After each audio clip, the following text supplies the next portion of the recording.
closed session. We discussed the student discipline cases on the public employee employment and appointment. We had a discussion on that and we gave direction on that, and we'd like to, at this point, call for a vote on one of them that it has been selected for a new position. And therefore, I need a motion to approve item 1 on the managerial personnel report to approve a certificated managerial position for the 17-18 school year. I move that we approve Okay. the position. Do I have a second? Second, okay. And the person is Mr. Ralph Reuter, who is to be the coordinator of the mental health special education. Call for a vote, please. Mr. Aye. Morgan, Mr. Holguin, Mrs. Smith. Aye. Mr. Baugh. Aye, that's 4 ayes, no nays, 1 absent. So, Dr. Verdi, would you have this gentleman come up? I'd be glad to. I want to congratulate a longtime employee of the district who's going to serve us very well in this new capacity as a coordinator in special education, Mr. Ralph Reuter. Mr. Reuter, congratulations. You want to go to the podium, Ralph, and say a couple words? Thank you. You get to give a speech now.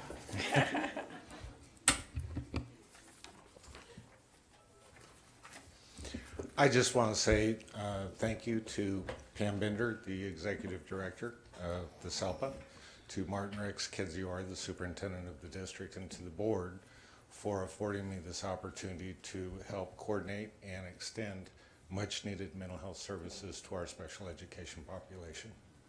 Mr. Reuter, we've heard so much good about you, you figure that you walk on water. Congratulations on your new position. Thank you very much.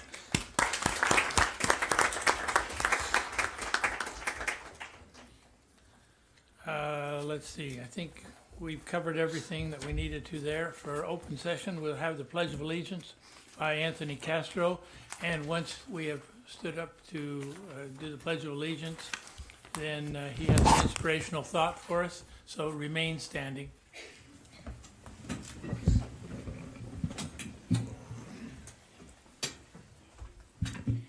Place your right hand over your heart.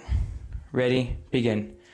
I pledge allegiance to the flag of the United States of America and to the republic for which it stands, one nation, under God, indivisible, with liberty and justice for all. Please remain standing. A creative man is motivated by the desire to achieve, not by the desire to beat others. Thank you. Very good.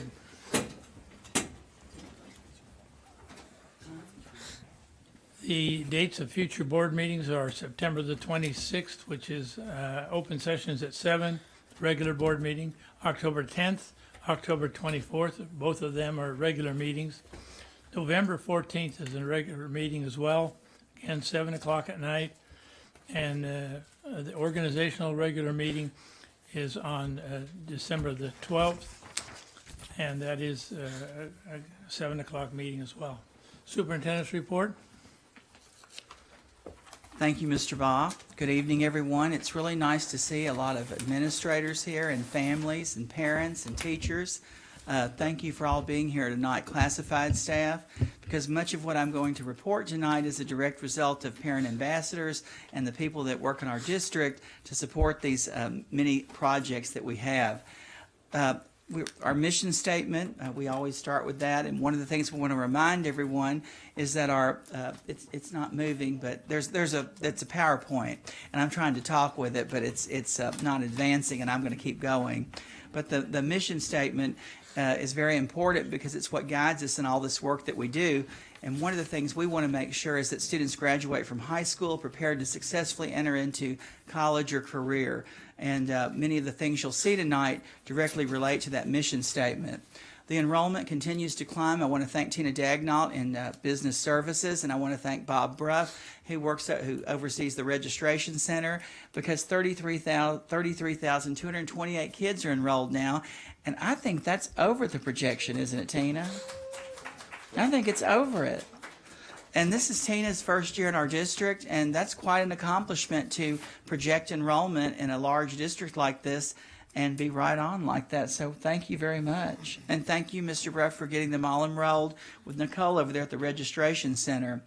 One of the things that we keep looking for, and I see some people out there that look like they want an additional opportunity, and you just haven't had the chance yet, but we're looking for people to fill our Citizens Bond Oversight Committee. Tina Dagnall, our Chief Business Official, is looking for people that want to serve on this, and the deadline's been extended to October the 6th. And Diane, aren't the applications in the back of the room? So, Mr. Bleckert, you might want to pick up one, and other people that are back there, because it would be good to have different voices on that team to help us with this oversight committee. So the applications are back there. Do you see them back there, everybody? Are they back there, Diane? Okay. Okay. All right. And one of the things, we had our study session last week on student achievement in our district, and there was several people in the at that board meeting, at study session, who said to me, you really need to show about the graduation rate over and over, because people don't always realize the achievement that's been made in this. So I want you to look that our graduation rate is at 87.7%. That exceeds the state and the national average. That's big. Yeah. And that's, when people talk about improvement, I had a research firm call me the other day. They're doing research on the district. They said you usually don't find places that make that kind of gain in such a short amount of time. But that's a tribute to the community, the administrators, the classified staff, the parent ambassadors, the board, everyone who contributes to this, but that's big. Now, the next one is the cohort graduation rate for Hispanic students. Now, you probably realize that 70% of our district student population is Hispanic. And one of the things we're most proud of is that our students that are Hispanic graduated at a rate of 88%, which exceeds the county average of 87.9, the state average, and the national average for Hispanic students. That's huge. And people said to me, I don't think a lot of people realize this. And I said, I thought they did. Then you might know that our second highest student group in our district is African American. It's between the numbers are between 14 and 15%. We're very proud to tell you that our graduation rate among those the students in that student group are 84.2%, and that exceeds the state and the national average. So we're very proud of that, and it's very close to the county, and we're working on making that higher. I see Justin Keeling here tonight too. He's going to help with that because he's going to graduate this year. So thank you. So that we can clap for that too. That was a big one. Recently, the district, this was last week, had a UCAN Historically Black College recruitment fair. And there were recruiters from over 40 historically black colleges and universities.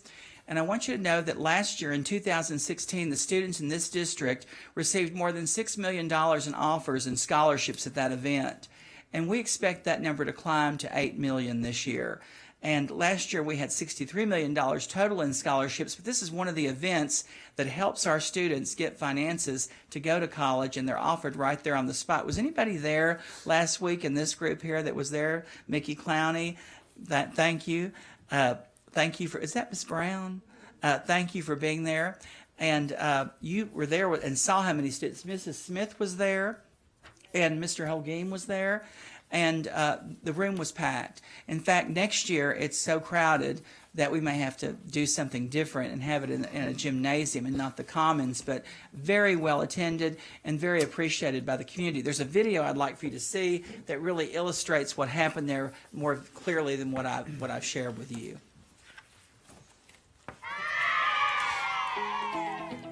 This is the 18th Annual Historically Black College Recruitment Fair that we're having in Moreno Valley. This is an opportunity for students and parents to talk to recruiters and directors from these institutions that have come to California to do on-the-spot admissions, scholarships, and waiving application fees.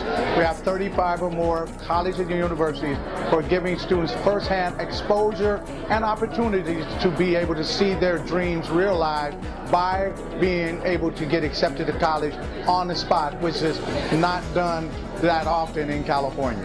This event allows our students to be able to find out about different college options that are available to them. There's over 4,000 colleges that are available, and usually students only hear about either a UC or a Cal State, but there are so many other opportunities for our students. The thing that makes this so exciting is students are finding out today, before they find out from any other college, whether or not they get to go to college from a whole host of other schools that they never even thought was possible. In Moreno Valley, we are taking care of the needs of all of our students. And some of our African American students who would never have thought about going to college, they come here and they are empowered and they are accepted to go to school and they're ready to go.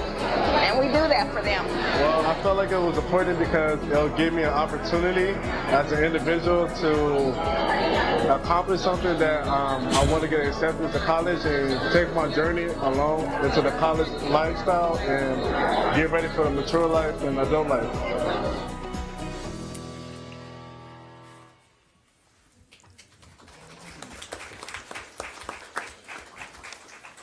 So our next slide will tell you about an Upward Bound Math and Science program, and Mickey Clowney is here this evening. Mickey, do you want to stand up? She is the reason why this exists in our district, and we're very, very thankful that you apply for this Upward Bound Math and Science program, and she was just awarded $1.3 million for this program to continue at Vista Del Lago High School. I believe the principal is here tonight, Mr. Swanson, and we're very proud of this program. I mean, I've come to every culminating event, and so has the board, and this grant serves up to 62 students a year at Vista Del Lago, and it makes connections for students in business and industry that they normally wouldn't have, and you provide that for them. And more than 90% of the students who complete the program enrolled immediately after high school graduation in a 4-year university or college. So we're very proud of that. Thank you for your support. One of the things that the board has asked that additional emphasis be placed on English language arts because of our new adoption this year and our mathematics program. These plans are similar, but there's different pieces of it. And professional development, Dr. Buster, along with our professional development team, are working with principals, and I see some of you out there. Misty Kelly, have you completed your plan already? Almost done. Gwen Green, what about you? Done. I knew it would be. And this is due by October 13th, but people have already developed the plans and they're working with their families and their community, because one of the things we want to do is continue to increase student achievement in these areas. And while the test scores haven't come out yet, you'll find when they do that Moreno Valley, this is not, I can't give you this like for real, but this is make-believe, I guess, right now, increased 4% in mathematics, which of the 23 school districts in Riverside County, only 2 achieved 4%. The rest achieved below that as an increase. So we're very proud of that, and we'll continue to tell you more about that. You can clap for that. We have a new program at March Mountain. It's a manufacturing pathway visit. The West Coast Leading Manufacturing Annual event was attended by Jeff Albee and his class. But we do want you to know that they have robotics and 3D printing, quality inspection tools, robots, CAD, and custom skateboards that they have in this program. And we're going to schedule a tour there. But this is quite something. You should go look at this logistics lab. It's a $1.5 million grant that was awarded to the district, and Kristen Hunter, who's the Director of College and Career Readiness, was really instrumental in bringing that forward. And is Mr. McMurray, the principal, here tonight? He didn't know I was going to do this, but I just wondered if you wanted to talk more to him about that, you could. And then I wanted you to see in the next slides, our children really do reach out, and they really do, our students really do reach out and support those in need. And I'm very proud of this because I asked for us to look at what sites did to help with hurricane relief efforts. And you can see that Bayside, Cloverdale, Hendrick Ranch, we probably don't have them all, Northridge Elementary School, Ridgecrest, and Serrano Elementary School all did something different, but from cards and letters to people, but to supplies. Look at Cloverdale Elementary School, collected and donated over $600. That says a lot about our school community, and it tells us that they're college and career ready because they're responding to the needs of our world. And if you look at the next page, it shows a picture of Mr. David Cole's class from March Mountain and March Valley about what they did in helping hurricane relief efforts in Houston, Texas. They sent supplies there. Very proud of that. Tonight there'll be a facilities presentation, and you'll see that later on this evening, but we cannot contain the excitement about the buildings as you see them as you drive by them. They say that Edgemont Elementary School, they're going to be moving into it in December, and they'll be in it in January. Now, every day you drive by it, everybody says there's more being finished. But Tina, are we on track for that? We are. Okay. And Miss Smith, we're looking forward to that school being open. So there's a lot being done there. I can't wait. And then another area that you might drive by and you look at is Canyon Springs High School. Now the people say, the people that are in charge, that they're going to graduate there this year in June. That's what they say.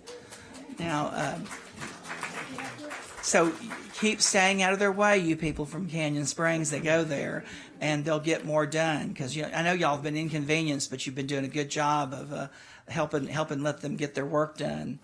And then you can't see the picture, but Moreno Valley Unified School District is an Arts Now community. We're the 51st district in the state to launch an Arts Now community, and we were the first in California to adopt a Declaration of Rights of all students to equity in arts learning. And this was an amazing event. Mr. Holguin was there, Mrs. Smith was there, Mr. Johnson was there, and filled with community members from all over the state. And it's such a source of pride what's happening in Moreno Valley in the arts. And I go to the next slide, and you can see, well, it's not there. But I'll tell you what would have been there. I just want you to know that in the visual arts, we've increased from 3,194 just 4 years ago to 10,555 students. That's a 230% increase. And you'll find those increases in choir, dance, drama, and band. And what we know is that there's research to show that when students are involved in the arts, they perform better in their academics. There's a strong connection with that. So we're very proud of what's happening there. These pictures aren't there either. These are all from the MVUSD. You can see they printed here, so I don't know what happened. I don't know what happened either. I guess we have to work on our ability to show pictures. But, just imagine what this looked like. So who do we fire? I'm not sure yet. I'm going to take responsibility because I should have checked it out. But the Million Father March was held with Butterfield, Hendrick Ranch, Ramona. Families walked to the district office as part of the Million Father March. And did anybody in here participate in that? Was anybody in it? Thank you for being in that, because what we're promoting is fathers being involved in their children's education. And so 106 fathers joined students at Towngate before school for breakfast and committed time to reading, homework help, and community service. Very proud of those fathers and what they did that day and what they continue to do. Let's give them a hand for that. And on the next slide. Also, there was a great article in the Press Enterprise front page of Section B. That's right. Thank you, Mr. Baugh. And that was that in Sunday's paper or Saturday's? Saturday's paper? Okay. Yeah, in the Press Enterprise, there was an article there.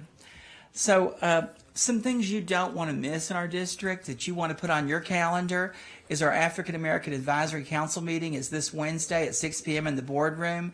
There's an annual shoe giveaway presented by One Body at Sunnymead Elementary School this Saturday from 10 a.m. to 2 p.m. And if you needed some shoes or know someone that does, please encourage them to attend that. Next week, you'll find in our district we're having a college kickoff. It's part of a county-wide effort. It's on Wednesday, October the 4th. There'll be events at every school, and there's district-wide activities. And I'm not sure which school I'm going to be at yet, but there's going to be people at different schools because we have a calendar of events that's coming to us, right? Yeah, and we're looking forward to that. Also, I want you to know, students, have you all completed your FAFSA yet, your financial aid? Look at you. Well, there's a race to submit, and we have a launch that same day that will happen, and we hope that you're all part of that, but we want to exceed our percentage of students completing that. Last year, was Valley View High School the highest, or was it? Of course, they're all going to argue who was the highest, but they were pretty high. They were up in 83%, which is really high. Riverside County Office of Education is having an educational summit, the Models of Excellence, Tuesday, October the 10th. Moreno Valley Unified School District we're being honored with 2 awards that evening, that day. And we're very proud of that. One of them is Project Moving Forward, which is the Seneca Demonstration School, and the other is the Asterisk Program, which is the Summer Intern Program. You can only submit 3 nominations for this, and Moreno Valley received 2, so that's really good. We're going to have a district-wide SAT and PSAT testing Wednesday, October 11th, so make sure you're present at school. This is for high school students and middle school students. And then our telephone town hall meeting is going to be Thursday, October the 12th from 6 to 7. Now, this is big news, and I just think Coach Bartledge in here. But, we're very proud of all of our teams, and he probably doesn't even know this is going to happen yet.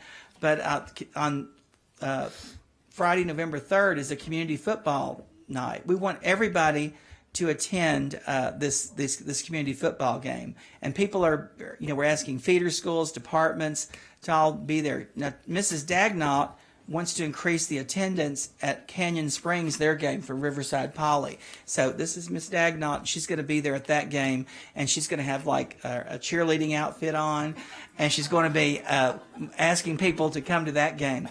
Now, Maribel Maddox, and who's the Chief Academic Officer, and Dr. Verdi are going to be at the Moreno Valley versus Vista del Lago game.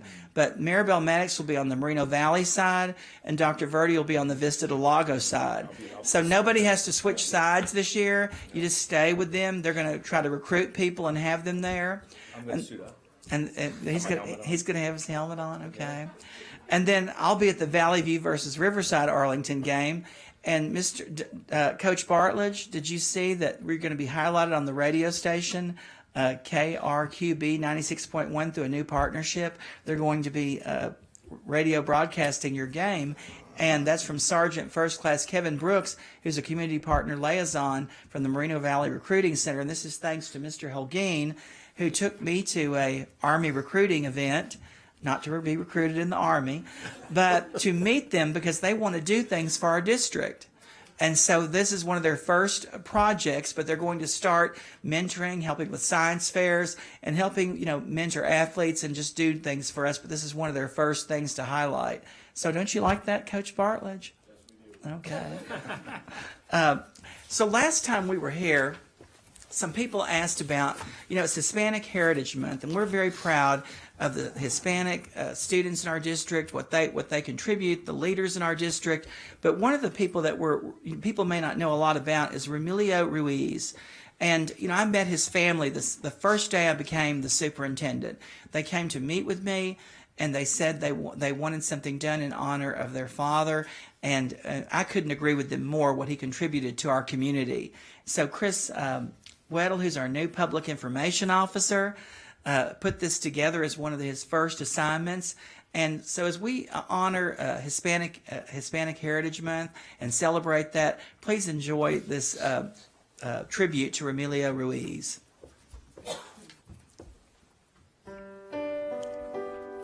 Remilio Ruiz was a community member, but not just a community member. He was a very special community member who was very involved, heavily involved with the school district and the city officials, city staff. He made sure that parents knew that he was there to help and support them. He made sure that the district knew that they had some responsibility to the parents. But the way he did it was very quiet way, very humble, but also strong. His strength came from his life and his background and what he had been through, and he knew that education was the way to really change the lives of our students, their futures. He was basically a humanitarian who was very active in the community, and any situation that he would find out about where somebody needed something, he wanted to help. And he was somebody who wanted to bring the community together. So one of the biggest things about him was his charismatic trait. He had a lot of charisma. Everywhere he went, even though he was not very fluent in English, he just had something about him that people were attracted to. I can't really say what it was except for his God-given charisma that he had. He was a down-to-earth individual, very strong in his opinions, and he knew exactly what he wanted. He knew exactly what he needed. He needed to have for the students. So this was not an elected official. He was a community member that was ready to advocate and to fight strongly for the rights of the students. He worked directly with the school district. He was the president of it was then called, I'm not sure what it's called right now, it's like DBAC, which works with the parents to help them learn how to help their students who are English learners better. The parents really loved him. They really looked for him for guidance. They looked for him as a resource always, and they knew that they could trust him. He was very involved with what is known today as the District English Learners Advisory Committee. At the time, it was a different name, but that's what it is now. It's just a different name. But he was a president of that committee. When I met him, he was a president, and he was a strong leader in that group. He was always leading the people to make sure that the English learner students received the services that they needed, and that they were treated fairly, that they had what they need in schools, that they had the teachers that they needed and materials and all that. The community felt that we should honor him in some way, acknowledge what he did for not only our schools in our district, but the city. That's how far reach the work he did went. I remember that they wanted something named in his honor, so the district thought about maybe naming a school or something on his behalf, and it was the community center. It was named not a district office. It was a community center, and because he believed in the community, he believed in the grassroots efforts of people getting together. I think that was one of the reasons they said this is now the Romelio Ruiz Community Center, to make sure that people knew it's about community and the district is part of the community. So the legacy that I think that he left was a legacy of activism, of humanitarianism, of helping anybody in need, being somebody who it was hard to replace. Nobody could really fill those shoes the way he left them, because he did so much.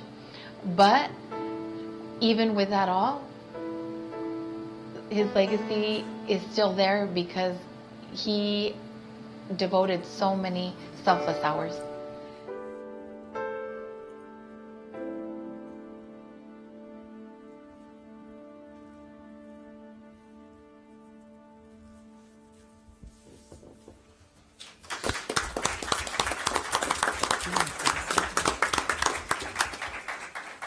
I was on the school board in 2002 when this all took place. But before that, I went with him to his hometown in Mexico, San Juan de los Lagos. And they're participated in an exchange between the school district and the city council and our equivalents in San Juan de los Lagos. In that community, he is viewed as a hero. When we had buses that were done being buses, he gathered up the people. We sold them to him for probably $1 each, and they took them down so they would have buses down there because they had none. He was a man who had a great heart and gave of himself for the sake of education of children. And it was a privilege to know him. I was so sad I was out of the country when he passed away, but it was a joy to know him. And when we hosted their city officials up here in Moreno Valley, you know, they worshiped the ground that guy walked on because of his influence. And that's why, for example, where City Hall is, that's where the street that it's on is San Juan de los Lagos. It was named for him. So just a wonderful man. It was a privilege to know him. Okay. I'm done. You're done? Okay. Good. You're done. All right. Now we have recognitions. We have a resolution adopting official proclamation for the National School Lunch Week, which is October 9th through the 13th. And the Board of Education acknowledges that nutrition is an essential part of education of children by adopting this resolution. So would the Director of Nutrition Services, Carla Linder, and we're going to go down to the front, and we've asked Susan Smith to read this. You want to take a vote on it? Yeah. Well, yeah, I guess we do need to vote on it first. I move that we adopt the resolution as presented. Been moved by Mr. Josine I second it. and seconded by Mr. Morgan. Roll call. Mr. Morgan. Aye. Mr. Holguin. Aye. Mrs. Smith. Aye. Mr. Baugh. Aye. 4 ayes, no nays, 1 absent. Now it's official. Good catch.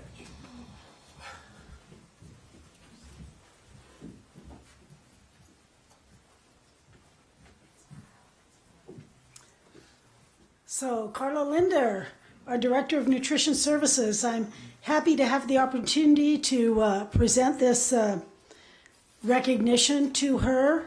I'm happy that we have a great school lunch program here in Moreno Valley. When I was growing up, we didn't have a school lunch program. In fact, I went to a school that didn't have a cafeteria. We just all brought our lunch and ate outside. But there were kids that did not have lunches.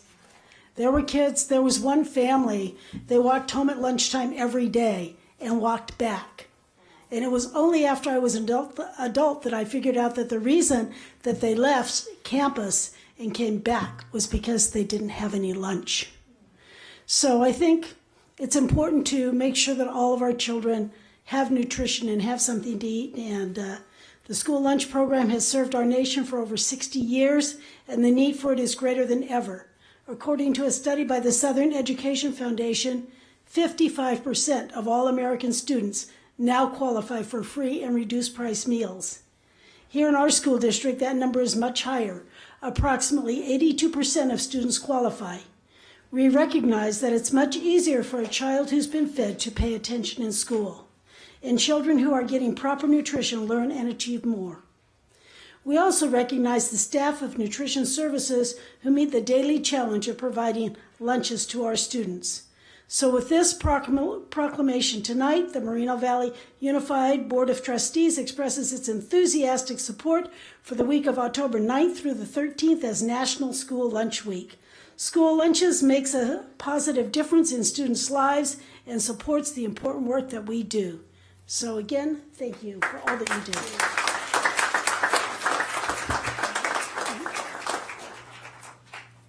Each and every opportunity I have to come up here and to tell you how thrilled I am and our department is to serve the meals to the students of Moreno Valley Unified School District. People always say, why did you get into food, Carla? And it's because I love eating and because I haven't met somebody out there who doesn't love eating something too. So on behalf of our department, it is our pleasure to feed the students of Moreno Valley. We served over 5 million meals last year, and it's our goal to serve more, looking at breakfast, at lunch, at snack, and at summer feeding. So thank you for this resolution. It's for the kids. We support education, one meal at a time.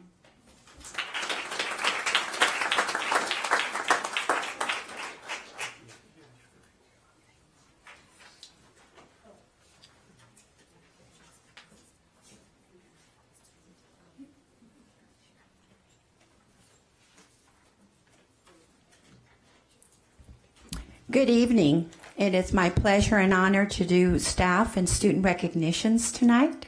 So we're going to start by recognizing the schools that achieve 95% or better in attendance.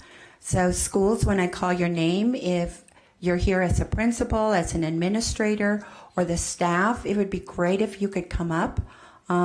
I think we all know, bottom line, that if students are in school, they'll learn and they'll achieve more. So with that, this is the second half. We recognized the group last board meeting, so let's continue with the recognition of schools that have achieved 95% attendance. So Moreno Elementary, we have Nancy Albee. Mountain View Middle, Mr. John Black. Northridge Elementary, we have Lisbeth Magallanes and Ashley Olguin. Palm Middle, Dr. Avenger. Ridgecrest, Misty Kelly. Serrano, Maria Ariola. Sugar Hill, Gwen Green. Sunnymead Middle, Joseph Ochoa. Sunny Meadows, Dr. Vicky Dudek. Towngate, Paula Reinders. Valley View High School, Karen Johnson. Vista Del Lago, Mr. Eric Swanson, and Vista Heights Middle School, Mark Hudson. Congratulations to these schools for reaching 95% attendance rates.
We are now going to recognize two varsity football players from Valley View High School.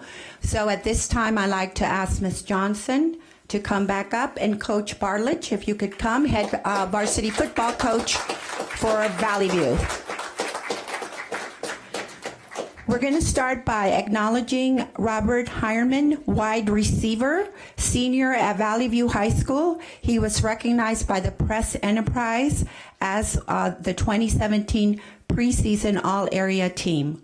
And at this time, we'd like to acknowledge Robert. Congratulations. Also, we have with us tonight Justin Keeling, Athlete of the Week. Mr. Keeling.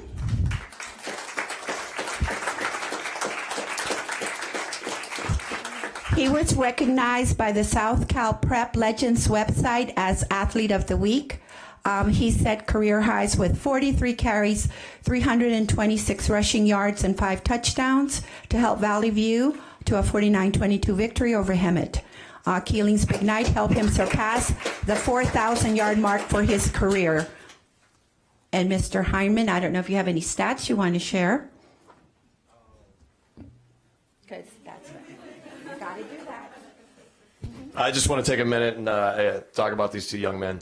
Right now, Justice is having a great year. He's got 1,335 yards in 5 games, which ranks in the top 10 in the nation in rushing.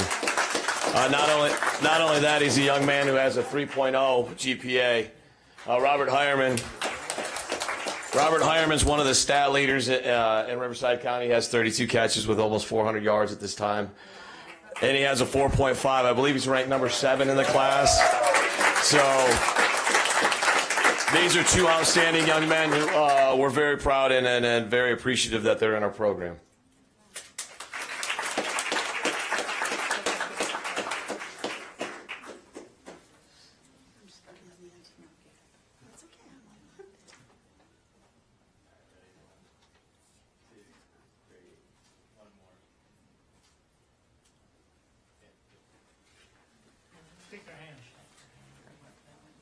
Thank you, Coach. Thank you. Congratulations. Great season, great season. Congratulations.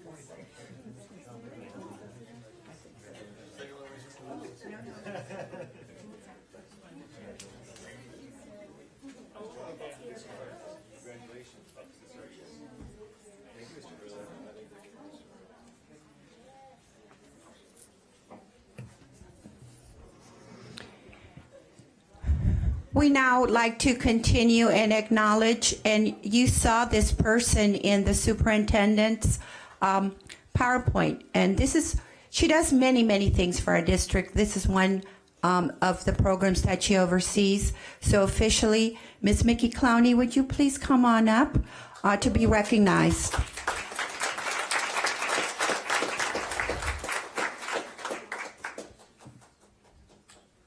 Let me review with you. She has a $1.3 million federal grant for Upward Bound for the Math and Science program.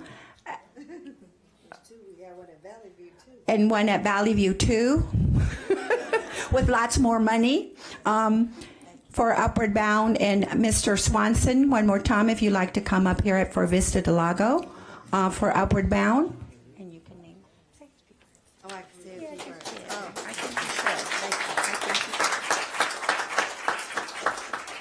Thank you so much to Moreno Valley Unified School District for on behalf of Moreno Valley College.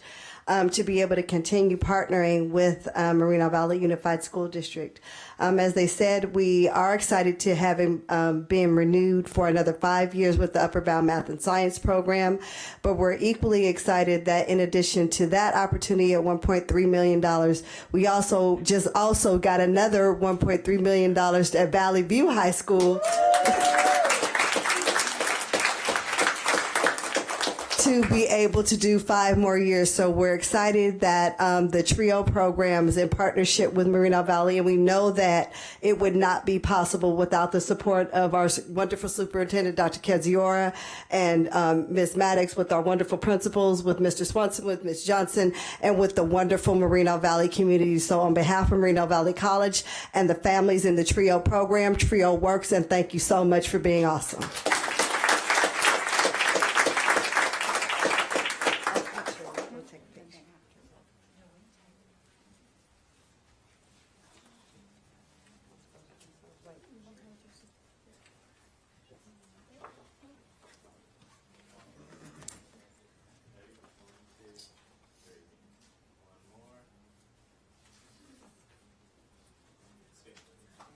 Thank you so much.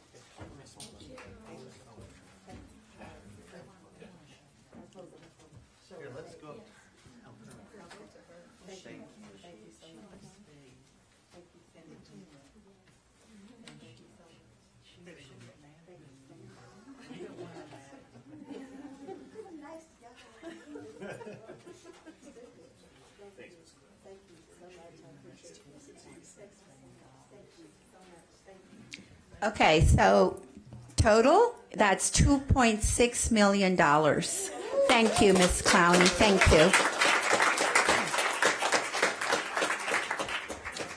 Now we're going to acknowledge one of our counselors from Canyon Springs High School. Received Hero Staff of the Year Award. Ms. Michelle Gomez, please come on up. And Ms. Kerr.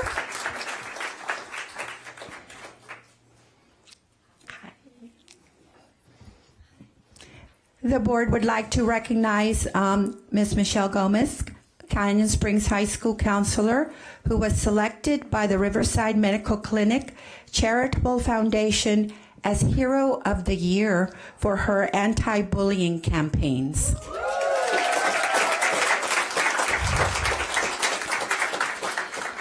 I think you know that school counselors are an important part of the educational leadership team at sites and provide valuable assistance to students, regardless of whether they work in elementary, middle, or high school. We acknowledge also the dedication of Ms. Patty Rucker in our district, who oversees the counselors. But for Ms. Gomez, what she has done, because I have seen a lot of the activities that the students themselves have taken ownership with the anti-bullying campaigns at Canyon Springs. And I know you have a lot of support here, Michelle, from Canyon. So anyone from Canyon, if you can stand to show your support.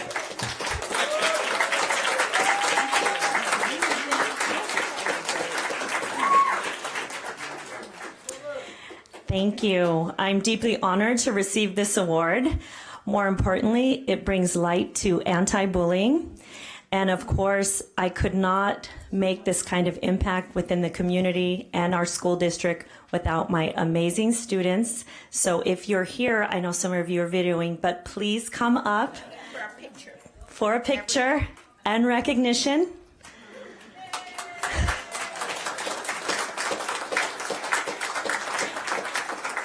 They devote enormous amounts of time, dedication, positivity to our campus.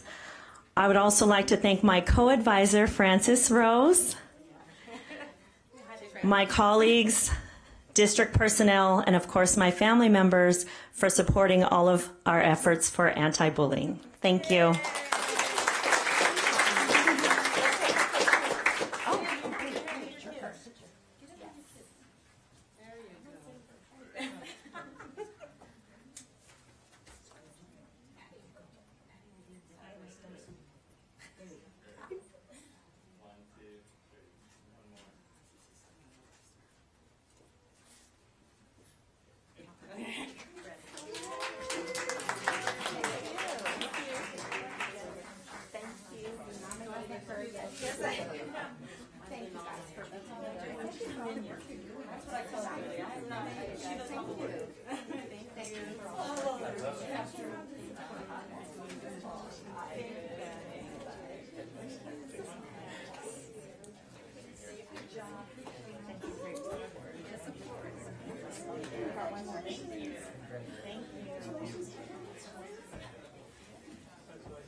We would now like to recognize our Moreno Valley Unified School District all-girls cybersecurity team. So at this time, I would like to ask Ms. Donna Woods, the Cyber Patriot academic coach and teacher from Canyon Springs High School, and Mr. Chris Lorenz, the Cyber Patriot academic coach and teacher of the Pathway from Valley View High School.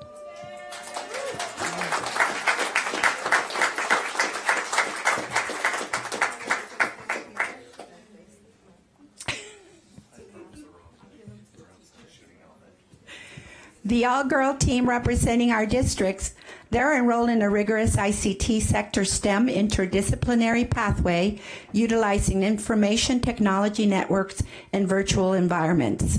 As a first-year team, they participated in the National Cyber Patriot Program. The girls placed first in the state for their respective division, advancing to regionals, wherein they took 5th place among 7 states.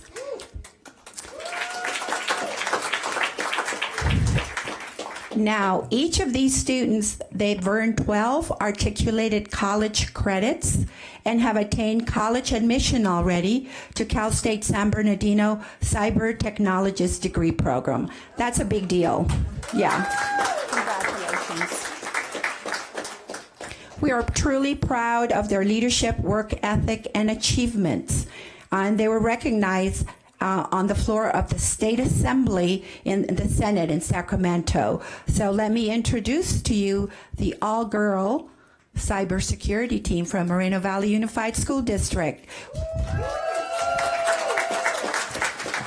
We have Leah Alvarez, Valley View High School. Cassandra Morin, Canyon Springs. Darlene Taryn, Canyon Springs. And Amira Chakwakbak. Oh, okay. Canyon Springs, I'm sorry. I'm going to ask the principals to also come up at this time. And this could not happen, you know this, without teachers, without their dedication, without their passion, without their vision. Cybersecurity is an area that's a growing area, not only in our district, in our city, but in the nation.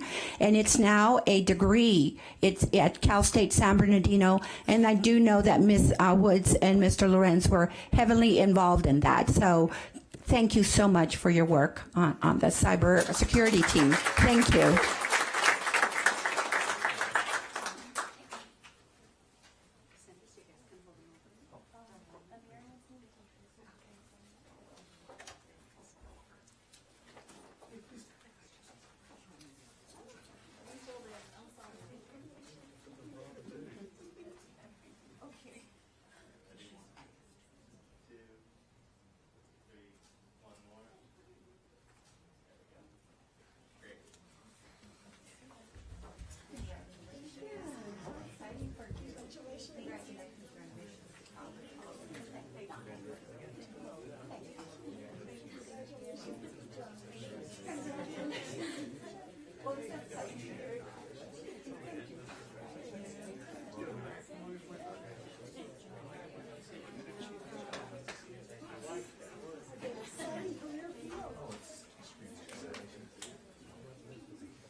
Thank you again. Once again, it was my pleasure and honor to recognize all of our staff and students and our families here tonight. Thank you.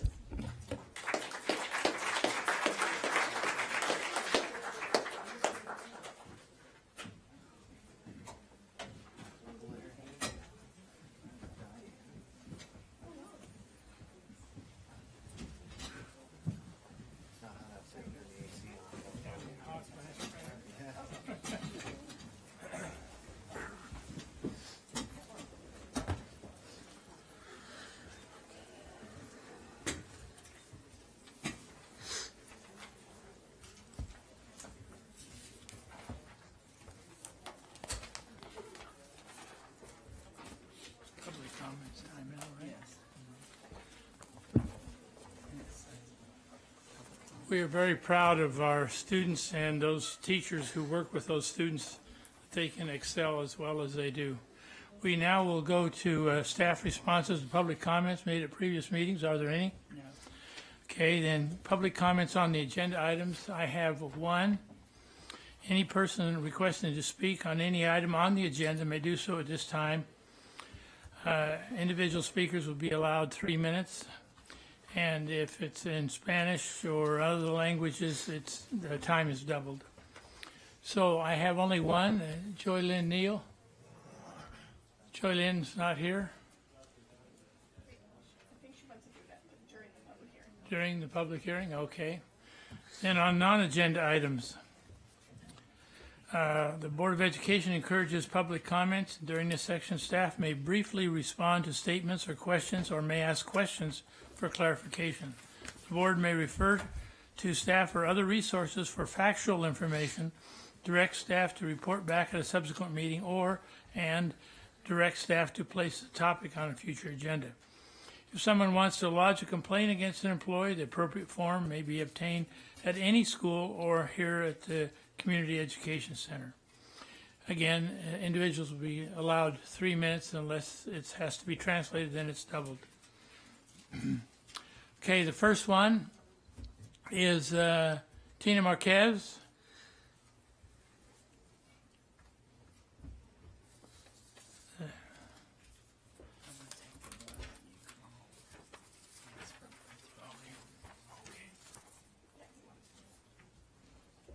Following her will be Ella Stokes. Okay. No? Okay. Good evening, Dr. Kisiora, Board of Supervisors. I'm here representing the school district. I'm the parent ambassador for the school district, and I'm representing 2 sites. The first one is the high school, Canyon Springs, and the second one is the middle school, Palm. Just to give you an update, for Palm Middle School, they're having, we have the suicide prevention. We had 1 day with sections were offered in English and Spanish for parents.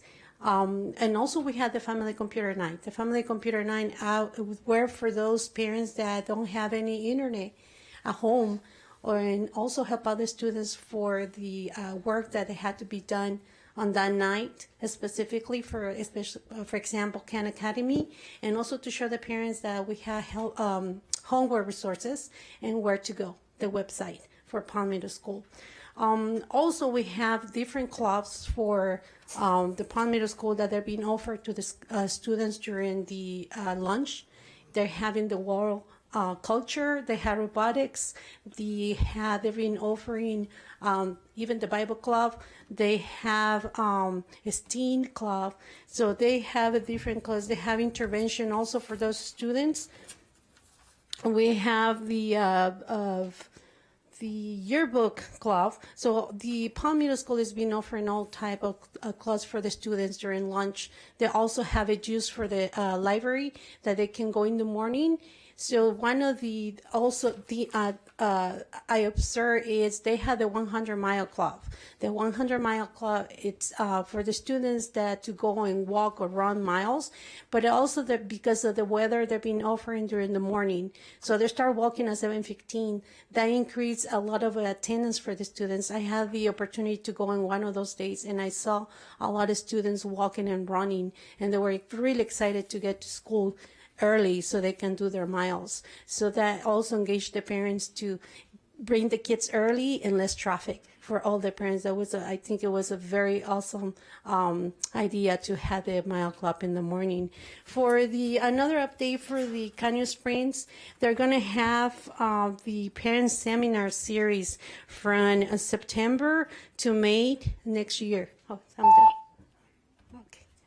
And those series are going to be offered for those who have concerns or they want to have a better relationship with their kids. In case those parents that cannot attend those series, they're going to have 2 Saturdays for the parents to attend.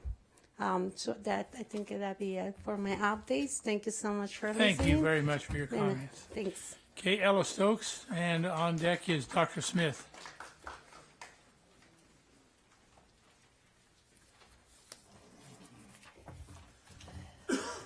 Good evening to the board and Dr. Kisora.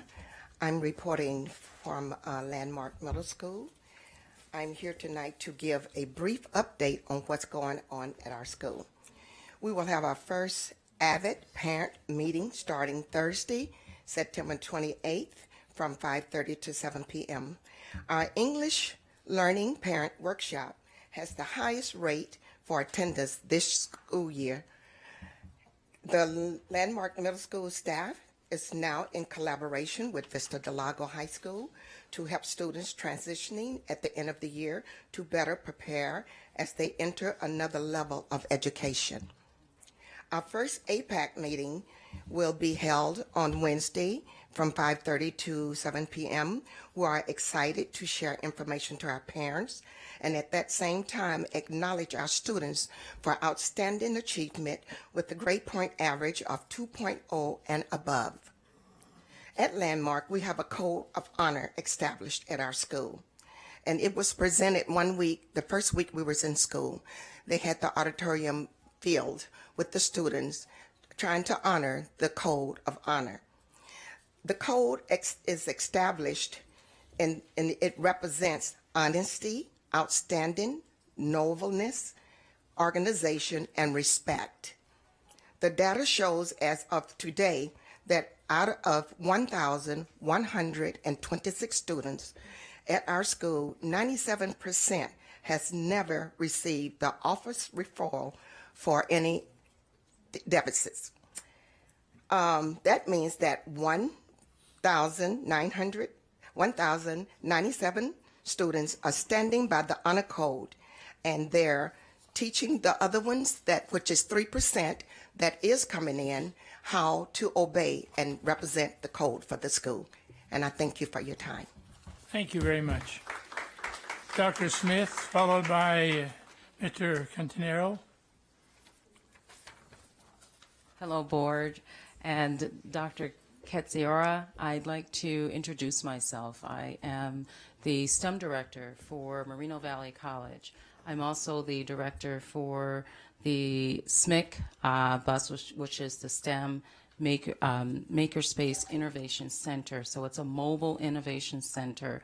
The reason why I'm here, and I'm also the Director of Makerspace, of our new Makerspace that we're building on campus. So I have a very long title and a lot of responsibilities, but my number one priority is to build a partnership with you guys and to try and create a K through 12 to industry program with you. So I'm really looking forward to establishing a really great relationship with the board and getting our SMIC bus out to you as often and as consistently as possible.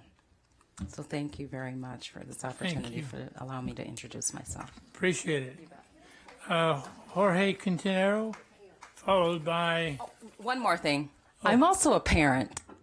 That counts. I have two kids, one at Landmark and one at Ridgecrest with Miss Kelly, Misty Kelly. So I just wanted to let you know I'm also a parent, which is the most important thing. It is. Yes, thank you. Following Mr. Quintero is Mr. Bleckert, and he will have 6 minutes for translation. Thank you. Buenas noches, miembros del board. Good evening, members of the board. Dr. Quisiora. Dr. Ketziora. Padres. Parents. Maestros y comunidad. Teachers and community. Me da gusto que se le haya reconocido al señor Romelio Ruiz. I'm happy that Mr. Romelio Ruiz was recognized. Como hace un momento lo se vieron aquí en las pantallas. Like a little while ago, it was shown on the Y yo les pediría que se celebrara cada año un aniversario de él y en las escuelas. And I will ask you to every year like to celebrate like his anniversary at the schools. Se celebrara y recordara y las contribuciones que tiene para la comunidad. To remember all the contributions that he had for the community. Se los agradezco que lo hayan reconocido. I'm very thankful because you recognized them. También quisiera preguntar, tengo dos preguntas, pero quisiera saber. I will also have two questions. Como los hechos tristes que han sido los ciclones y los terremotos. You know, with the last events, they're very sad with earthquakes. Como en Texas. And also Florida, the tragedies at Texas. Puerto Rico. Mexico. Y los estados de Chiapas. And the states of Oaxaca, Chiapas, Morelos, Oaxaca, la Ciudad de México. Morelos, Mexico City. Es lamentable lo que está pasando y no sé si aquí en el distrito estemos preparados con un plan de contingencia para los niños. It is really sad what's going on, and I don't know if the district is prepared with a contingency plan for the children. Sé que se hizo un drill para el fuego, para un incendio. I know that there was a drill for a fire drill. It was a fire drill. Pero debemos de estar preparados porque no sabemos cuándo nos pueda tocar. but we need to be prepared because we don't know when it can be our turn. Estamos en una sísmica We're in a seismic y zone, es algo muy delicado que en cualquier momento, cualquier segundo pueda pasar. Una and it's desgracia. something really delicate. It's like it can happen at any time. Yo los exhorto a los miembros del board y al doctor Quisiora, So I'm asking you, superintendente, to the members of the board and the superintendent, Dr. Quetsiora, que se estuvieran haciendo simulacros to please try to implement para- different drills de una contingencia que... just in case of a contingency. La otra pregunta que tengo es, hemos estado recibiendo llamadas del distrito escolar The other question I have is we've been receiving phone calls from the school district, de parte del doctor Quisiora. from No es, Dr. no es su Quetsiora. voz, pero es una secretaria, es personal, yo creo que de aquí, It's not his voice, but it's like a secretary, I believe, from the district. que están diciendo que las escuelas están siendo amenazadas. And that they're saying that the schools are being threatened. No sé si sea correcto eso que están hablando, I don't know if it's right to be saying those kind of things. pero pues estamos preocupados y quisiéramos saber cuáles escuelas han sido amenazadas. So we're really concerned, and we would like to know which schools are the ones that are being threatened, Porque la comunidad se asusta y because the community is scared. es todo. Gracias. And that's all. Thank you. Thank you. Before Mr. Bleckert comes up, I would like the superintendent to respond to the phone calls that were made to the parents. Mr. Quintero and other people in the audience, last week, we received information that there were some threats on Facebook, on social media against our schools, and we took those very seriously under the advisement of Daryl Scott, who's our Director of Safety and Security, and the Moreno Valley Police Department. We were advised to let parents know, do a parent link as we call it, and let them know what was happening. We didn't have any information whether it was credible at that time, but later on we did have information that it was not a credible threat and that the person of interest had been detained by the Moreno Valley Police Department. So we did that because we were advised to, and we were also wanting to make sure that parents and the community were informed, but staff members as well at schools received emails about what was sent out to parents in case there were questions, because there was information on social media that did say that there was a threat to several of our schools. And when that happens, we want to make sure that people are informed. We don't want them to find out about it later. And Mr. Quintero, the translation from my voice, I don't speak Spanish well enough. I've tried it, but it doesn't sound right when you send it to y'all. So Miss Nancy Sanders in the English Language Learner Office does the translation for me, and the Spanish version goes out to all the families that have indicated they want that in Spanish. The English version goes out in my voice, and parents get that. So that's why you hear Nancy Sanders when they're saying, "I'm Dr. Quetsiora, and I'm sending you this message." So it could be confusing. But it wasn't in English. It was in English, not in Spanish. The English one was from me. No, I didn't hear you. Oh. I heard the lady voice, not your voice. Nobody heard. Maybe I was doing a good job of disguising it that night, but Okay, well, thank you. Mr. Bleckert. Following Mr. Bleckert is Leo Gonzalez. Roy Bleckert speaking on behalf of myself. Maybe there is a southern dialect to the Spanish language, and that you could work that out. Appreciate Dr. K. Appreciate the invitation to join the Measure M committee, and I will respond to Rosalie's email, much as I did to the district's email in 2014. One thing, and I would like to address from the last meeting, and I would like to know the board policy on bringing a PowerPoint presentation, and if there is one, because I have not found it, and there was one. I brought other issues up this year, and there have been continuing issues, and I hope there is not a different standard for some members of the community and others. Closing comments from the last meeting, I think, went 50 to 55 minutes. One board member went 20 to 25 minutes. While I appreciate the board's authority to speak as long as they want, I think closing comments could be made a little more brevity in the light of moving our meetings along. I know Board Member Evan Morgan, he usually keeps his closing comments very brief, and I appreciate that. I want to address the study session of last week.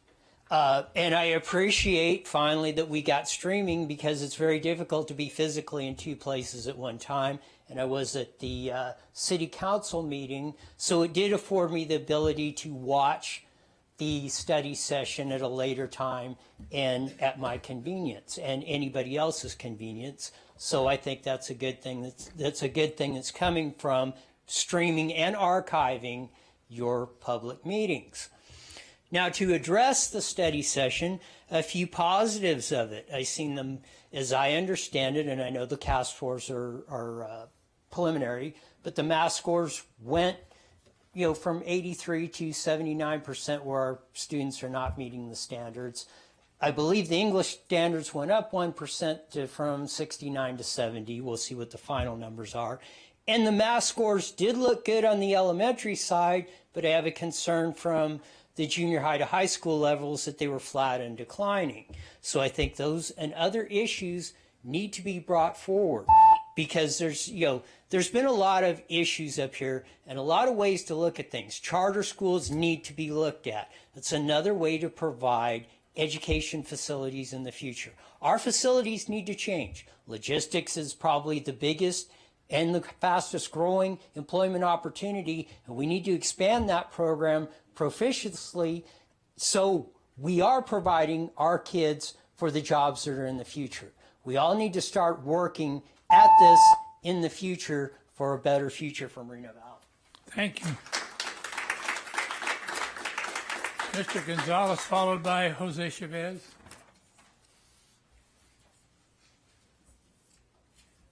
Good evening, residents and board members.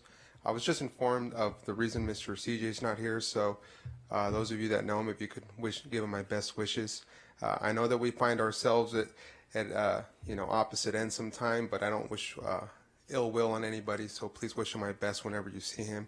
Well, I got a chance to speak this week, so lovely. One of the things I wanted to mention last week is that there seems to be some issues with the spending of the nonprofits that are being supported, or I should say that are being financed by the board, and their spending habits are questionable, and their results are even more in question. And you guys know which ones I'm talking about. So it seems to me that the nonprofits are more for political reasons than they are for mentoring services or what have you, whatever they claim to do. So I'm just going to ask that maybe it's time to revisit those contracts, or maybe revisit those results to make sure that the citizens are getting the most out of the money that is being allowed to spend by the school board. So that's pretty much it. Thank you. Thank you. Mr. Chavez, followed by Sandra Murphy.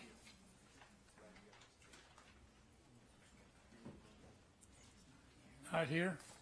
Okay. Is he not here? No, she went to the restroom. Oh. No, that's Jose Chavez. Is that Sandra Murphy? She's here. She went to the restroom. I don't think she's here. Okay, Jose is not here, and Sandra Murphy is currently occupied. We'll wait just a moment. Good. She's the last speaker. Sometimes nature calls. Ms. Murphy, would like to hear what you have to say. Many things, but 3 minutes is not enough. Hi, Hi. My name is Sandra, and I'm here. I'm a resident of Moreno Valley. I'm here representing my grandkids, okay? First of all, I would like to congratulate you on all the achievements that you had done for the kids, for the education, and for the next generation. One day we won't be here, and we have to prepare them in every way we can. One of the things is we have to motivate them. And sometimes we have to give them what they don't receive at home. So the school, it becomes the refuge for them, and the garden that in place that they can dream. How important it is. It's not about the school only receiving the money. It's just to really use it the best way we can. Inspire them. All of you have a lot of experience in life. And also the teachers. Give them the opportunity, motivate them to share those experiences with their kids. Yes, it's number one, education, to be able to succeed in life. But motivate a person is the other side.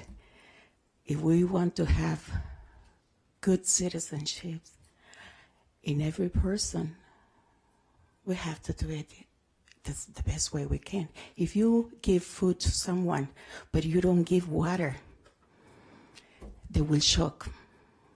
Okay? And that's the education and the motivation and the help. Inside, you have to find out the dreams, what they would like to do. And one more thing, we need soap in the bathrooms, okay? Not in this one. At the school, okay? That's the sad part. To me, it's a part of the education, because you know what? That's as simple as that soap, toilet paper. You give them the place that they say, somebody's thinking about me. You will, it's crazy, but it's part of the education. You give them, ask them, what do you need? What we failing? In each school, do that. Thank you. We would agree with that. Okay. At this point, we are doing a public hearing on Resolution 2017-18-13, pupil textbooks and instructional materials compliance for the school year. Governing boards are required to hold public hearings to establish that students in the district have sufficient textbooks and instructional materials that are aligned with the academic content standards and are consistent with the cycles and content of curriculum frameworks adopted by the State Board of Education in mathematics, science, history, social science, and English language arts, including English language development component of an adopted program. I now call for a motion to open the public hearing. I move we open the public hearing as requested. Opened by Mr. Holguin, seconded by Mr. Morgan, to open the public hearing for Resolution 2017-18-13 pupil textbook, etc. Mr. Morgan. Aye. Mr. Holguin. Aye. Mrs. Smith. Aye. Mr. Ba. Aye. That's 4 ayes, no nays, 1 absent. Are there any speakers? Seeing none, then I would have a motion to I move close. I move we close the public hearing. Okay. Second. Okay, again by Mr. Holguin and Mr. Morgan to close and to second. A roll call, please. Mr. Morgan. Aye. Mr. Holguin. Aye. Mrs. Smith. Aye. Mr. Ba. Aye. That's 4 ayes, no nays, 1 absent. Okay.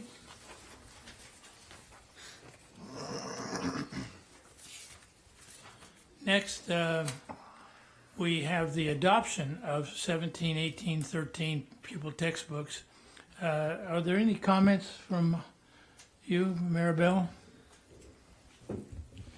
I would like to let the board know that all the schools met the requirements for the Williams visits, and they all have appropriate and adequate supplies of textbooks and instructional materials. Thank you. I need a motion and a second to approve the resolution. I move we approve the resolution as presented. I'll second that. Moved by Mr. Holguin, seconded by Mrs. Smith. Roll call, please. Mr. Morgan. Aye. Mr. Holguin. Aye. Mrs. Smith. Aye. Mr. Baugh. Aye. That's 4 ayes, no nays, 1 absent. Next is a public hearing and disclosure for adoption of tentative agreements between the Moreno Valley School District and MVUSD and the CSEA and Moreno Valley Chapter 410. Miss Jolynn, are you here? Did you want to make comments at this time? Okay, we need to open the public hearing first. I need a motion to open I it. move that we open the public hearing. Second, please. I second. Mr. Holguin seconds. Ms. Smith makes the motion. A vote, please. Mr. Morgan. Aye. Mr. Holguin. Aye. Mrs. Smith. Aye. Mr. Baugh. Aye. That's 4 ayes, no nays. And now we'll hear from Jolene. Good to see you, Jolene. Good evening, and Cabinet. You're going to be seeing the documentation as to our negotiations, and at this time, CSEA Chapter 14 would like to thank you for sending a team into our room and giving us the opportunity to work together to collaborate on behalf of the classified employees. I think what's going before you tonight for all the employees in Moreno Valley is appropriate. Our focus is on long-term employment for all our employees and making sure that we supply staffing for all our kids in education at all levels, and that we provide quality and employees to our students. And considering what's going on around us, such things as San Diego and everything else, we have to look at long-term employment and the effect of our budget and securing employment for all our employees for a long haul and not the short haul. So I thank you tonight for the consideration through negotiations, and I appreciate the opportunity to send this tentative agreement before you. Thank you. Thank you. Appreciate it. Are there any other people who'd like to comment on this? There being none, I need a motion to close the public hearing. I move we close the public hearing. I'll second that. Been moved by Mr. Holguin and seconded by Mrs. Smith that we close the public hearing. Roll call, please. Mr. Morgan. Aye. Mr. Holguin. Aye. Mrs. Smith. Aye. Mr. Baugh. Aye. That's 4 ayes, no nays, and 1 absent. Okay. Now that we've closed the public hearing, now we need to approve the disclosure and adoption of the tentative agreement between Moreno Valley Unified School District and the California School Board, School Employees Association, and its Chapter 410. I need a motion, please. Do we have any comments from the cabinet? Go ahead. Thank you, Mr. Ball. Just to echo what Ms. Neal said, we appreciate the opportunity to negotiate with our classified association, and we came to a fair tentative agreement that's already been voted up by her membership. The main tenets of the compensation piece of the agreement include a 2% ongoing upgrade to compensation and $500 additional yearly on our medical benefits cap. Okay. Any comments from the board? Then I need a motion. I motion. Okay. I'll second that. Moved by Mr. Morgan and seconded by Mrs. Smith to adopt the tentative agreements. Mr. Morgan. Aye. Mr. Holguin. Aye. Mrs. Smith. Aye. Mr. Baugh. Aye. That's 4 ayes, no nays, and 1 absent. Okay, the next is a public hearing for the disclosure of the tentative agreements between Moreno Valley Unified School District and the Moreno Valley Educator Association. I need a motion to open I move we open the public the hearing. public hearing. Okay, it's been moved by Mr. I'll second Holguin that. and seconded by Mrs. Smith.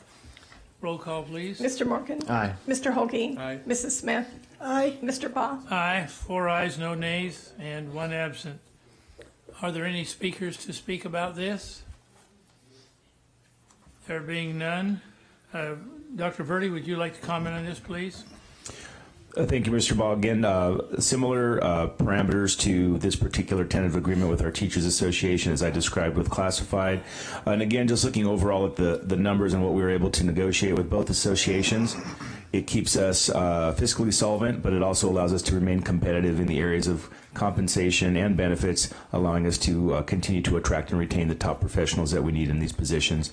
And I know that this particular item had already been voted up by the MVA membership by over 98%, according to Mr. Acord. Okay, any questions from the board?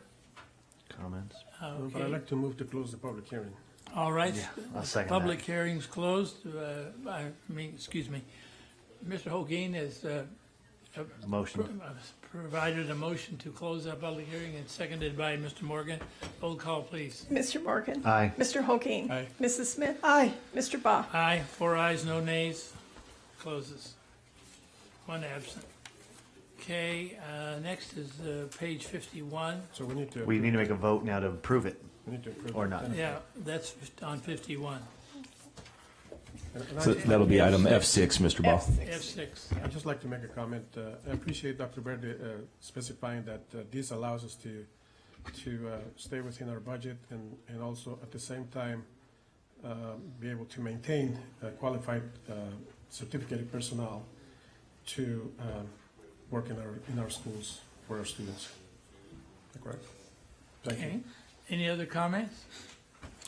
Okay, now we need to approve the agreement between the Moreno Valley Unified and the Moreno Valley Educator Association. May I have a motion?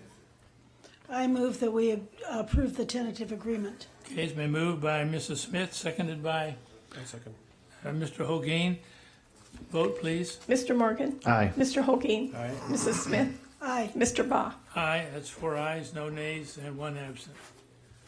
Okay, I think we go, if I'm not correct, page 89, and we need to go to, this is the consent agenda. All matters in this category are considered to be consistent with the board and district goals. There'll be no separate discussion on these items. If discussion is required, the items might be removed from the consent agenda and considered separately, which is what we did on the hiring of that counselor. So I need a motion to approve the consent agenda as presented.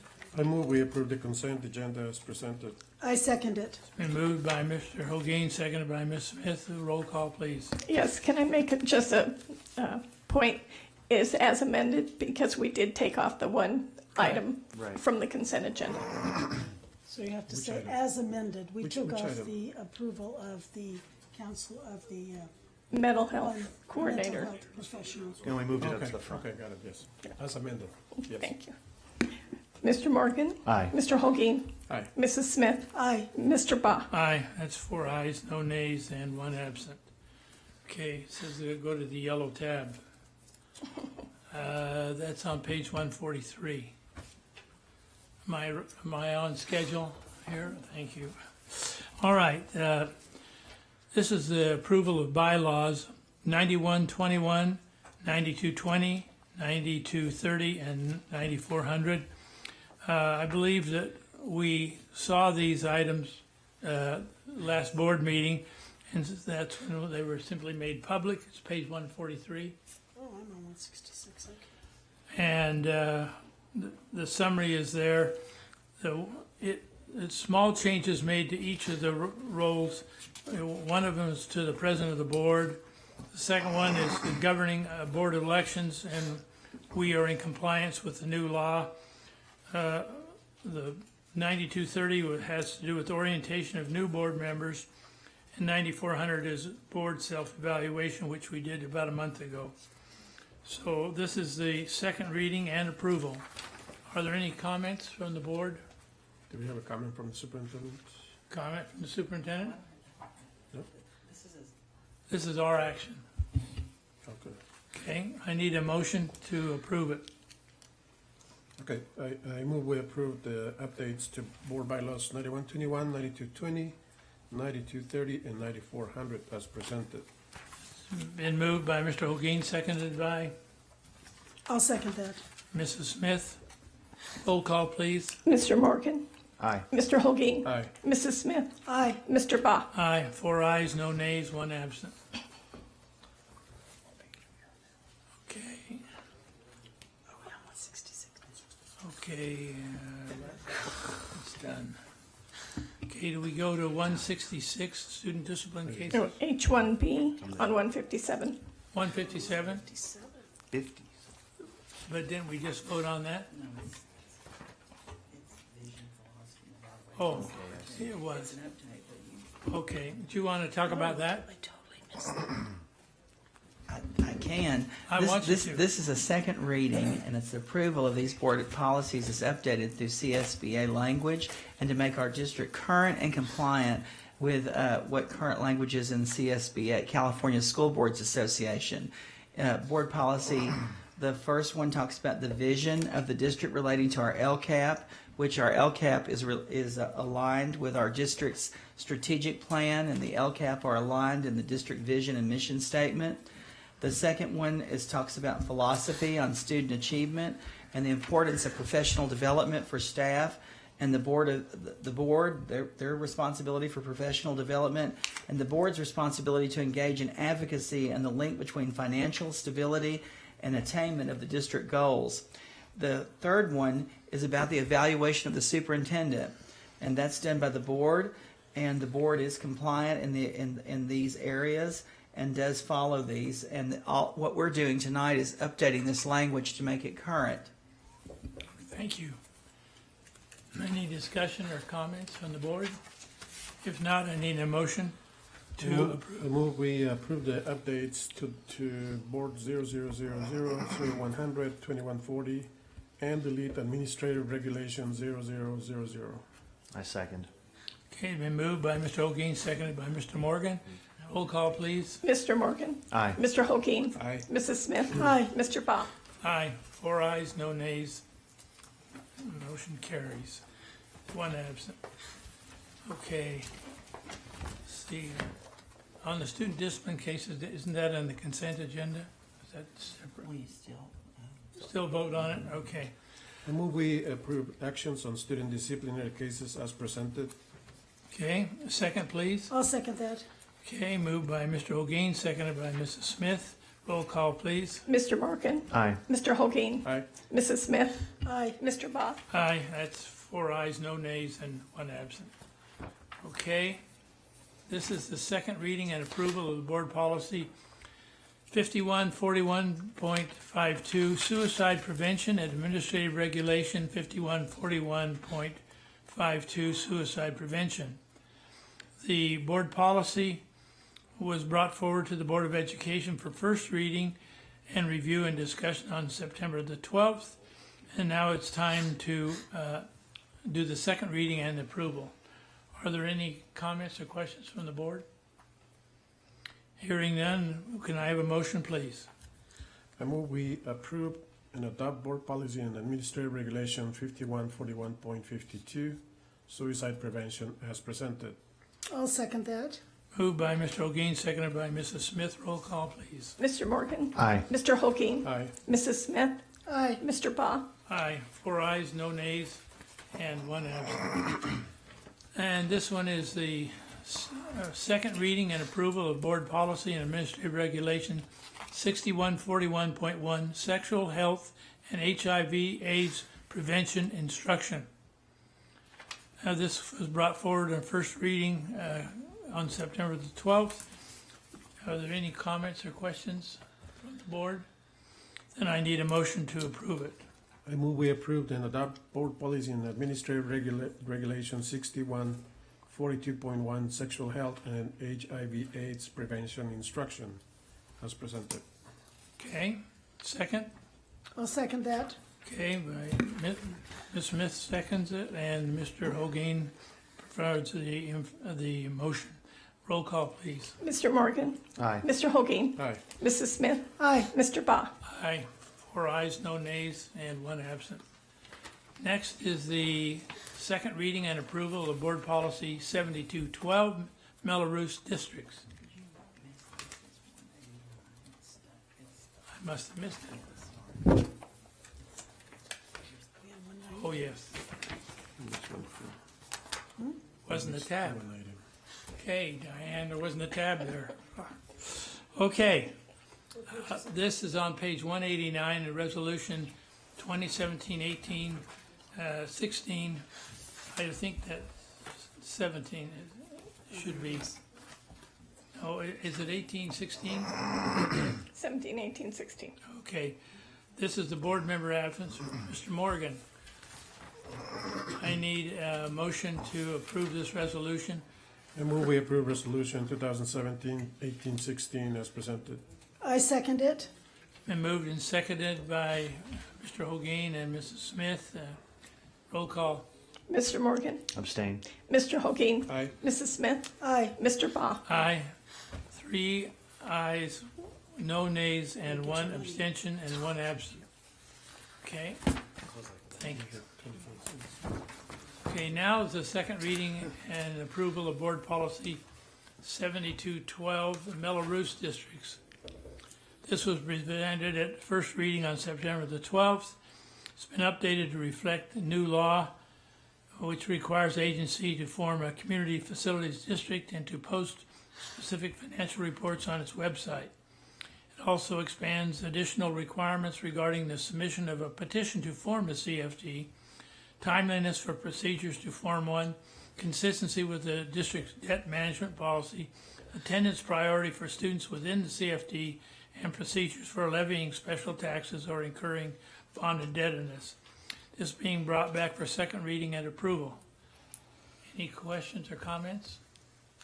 And I need a motion, please. Do we have any Mello-Roos districts now forming, or is this Mello-Roos districts that are already in existence, or who does this apply to? Everything. So new and old. Do we have some new ones? We just approved one Month ago. earlier in the late summer. Yeah. Oh, I didn't know they were in Mello-Roos. Yes. Okay. A motion, please. I move we approve board policy 7212 as presented. Okay, second. I'll second that. Okay, Mrs. Smith. Been moved by Mr. Hogan, seconded by Ms. Smith. Roll call, please. Mr. Morgan. Aye. Mr. Hogan. Aye. Mrs. Smith. Aye. Mr. Baugh. Aye, that's 4 ayes, no nays, 1 absent.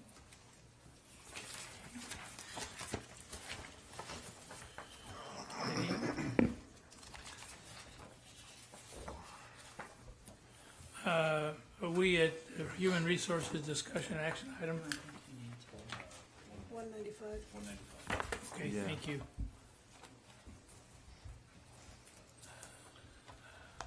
Oops.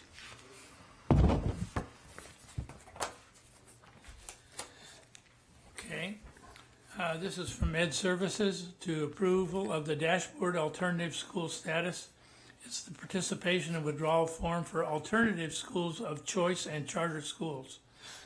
In accordance with the Department of Education, the local school district governing board or the charter school board must certify that the school's enrollment meets the dashboard alternative school status, it's called DAS, criteria as agendized as a board item. Beginning with the fall of 2017 dashboard, all alternative schools of choice or charter schools that serve high-risk students participating in the dashboard alternative school status program will be required to recertify their high-risk student enrollments every 3 years.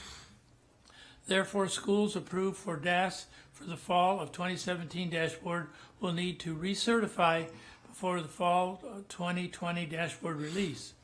If a school fails to recertify the high-risk student enrollments for the school's enrollment of high-risk students fall below 70%, the school will be removed from the DAS program. All DAS participants must maintain documentation of the 70% of students reflected on their DAS participation form. The California Department of Education will conduct annual reviews, and failure to provide such documentation may result in termination of the school's dashboard alternative. Can we have some explanation on this, please? Requesting board approval for MVUSD and our charter school to apply for this dashboard alternative school status, and you're certifying that they enroll high-risk students with a 70% of enrollment. And what that does, it allows these two schools to be compared with alternative sites Otherwise, they would be compared with comprehensive high schools. So this is to designate them for this criteria so they could be on the alternative dashboard. So Any comments? if they weren't compared to the alternative schools, they would have much higher standards and probably wouldn't qualify to be open then. Is that what you're saying? Well, MVUSD and charter, even by numbers, enrollment numbers, they're so much lower. And our charters for our students in our district that are expelled. So, they will have a dashboard, but it would be in comparison to other schools just like them in the state versus being compared to a comprehensive high school like a Valley View or Canyon or Vista del Lago. So you're saying that their score standards or their testing standards would have to be more on par with Valley View if they didn't meet this, as opposed Correct. to like March Mountain? And they have data that they look at, and they also have, other metrics that apply to those schools because of their population and number of students enrolled. So this makes it better for the charter schools then? For our charter school and for MVUSD. Right. So this doesn't affect outside charter schools that may be operating within the district? Well, we don't have any charter schools operating in our district, so this is just for our own independent charter school and also for MVUSD for our district. Now, automatically, March Mountain continuation has this designation by the state automatically. Bayside Community Day School automatically has this designation. These two schools did not, so that's why we're coming before you to say that they also meet this criteria. But this does not apply to a private charter school that operate in Moreno Valley. No, nothing. Do they have anything to do with the dashboard? This is, to answer your question, this is for our district's Right. responsibility for this. But the charter schools, just like our schools, have a dashboard that they get. And they have to certify that within their own schools. And whoever authorizes the charter has to certify that. Right now that's being handled by the Riverside County Board of Education. It depends on the charter. The one that's next door to us is by Newview School District. They're the authorizer at this time. Each charter has a different authorizer, and so that would depend. It's not always Riverside County. Okay, so can I have a motion? I motion we adopt. Okay, it's been moved by I'll Mr. second Morgan, it. seconded by Mrs. Smith for the approval of the dashboard for alternative school status. Roll call, please. Mr. Morgan? Aye. Mr. Holkey? Aye. Mrs. Smith? Aye. Mr. Bob? Aye, 4 ayes, no nays, and 1 absent. Okay. We go to 197.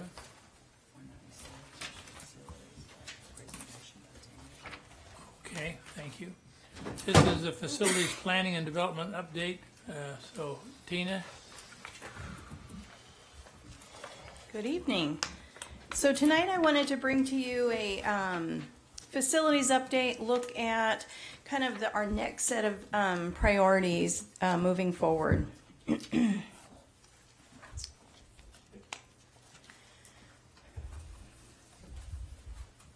So I wanted to just bring it back to facilities master plan. Just as a reminder, this plan was board approved in November of 2013. The committee that comprised the group that helped develop the master plan was a very diverse steering committee, over 40 members of the committee, including employees, parents, and community members. And at the time, the main objectives were really looking at identifying needed improvements throughout the sites, reducing the use of portable classrooms, identifying the needs for additional core facilities, and identifying the needs for future schools to accommodate growth. If you remember, I've mentioned that the facilities master plan has over $615 million worth of identified needs. We say it's a living document because it was developed in 2013. It's based on projected needs in the future. aging facilities. It takes all of that into consideration. So as our resources change, the document changes. As our needs change, the document changes. So if you remember, the document is a very large document, so it's not something that we can just reprint every 6 months or so. So that's why we call it a living document, because it's really just a guide and a roadmap for facilities to make sure we stay on the trajectory to keep our facilities updated and in good working order. So I wanted to just give you a list of the recently completed projects. As you know, we have a few things at Armada, the 2-story classroom buildings, parking fields. We have the new Head Start portable. We completed the Bridges Learning Center relocation project. Butterfield, we replaced 9 portables, did some additional work there. Moreno Valley High School has a lot of activity, and they had completed the science wing, the weight room, fields, and fencing. Serrano, we have our 8 classroom 2-story building. Sunnymead Middle, we replaced 9 portables, did some roofing, fields, and fencing. We just recently completed the data center here at the Community Education Center. And we did phase 1 of the security cameras at the high schools. We also... Ask a question? Yes. So when you replaced the 9 portables at Sunnymead Middle School, were those replaced with new portables? Yes. So we also did some other projects. If you recall, we received $77 million for emergency repair program funds, which again, I will tout that it's the most in the state of California. So we did HVAC replacement, or the air conditioner replacement, at Butterfield, Creekside, Honey Hollow. We did a lot of concrete and asphalt replacement at several schools, and did other projects, fire alarms, fencing, landscaping, windows, at other schools. In all, we had 15 different schools affected or positively impacted by those ERP dollars. So when we look at what we're doing currently, we have a lot of facility projects, and Dr. Ketziora gives us highlights at each of his superintendent's report. But you know, we have the Edgemont reconstruction going on, the Canyon Springs Athletic Complex, Moreno Valley still under a lot of construction with the new 2-story classroom building. That's a 30 classroom building, and the gym and building L modernization. We have 4 kitchen renovations at middle schools, Badger, Mountain View, Palm, and Vista Heights. We have new HVAC units and lighting upgrades at Canyon Springs and Mountain View. That was paid for with our Energy Prop 39 funds. We have Valley View High School softball fields. We're just getting ready to bid. We just received the Department of State Architect approval just this week. And we will be moving forward with phase 2 of the security camera projects. And we are in process with the central registration modernization. So those in words are what we have going on right now, but I wanted to just play a quick video of just some pictures and kind of give you an idea of how much work has been going on.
So as you can see from a lot of those pictures, although we like to see the end result, the green grass, the nice, beautiful classrooms, there's so much work that goes underground, in the ceiling. Yes, that was air conditioning at Moreno Valley High School gym. We will have that.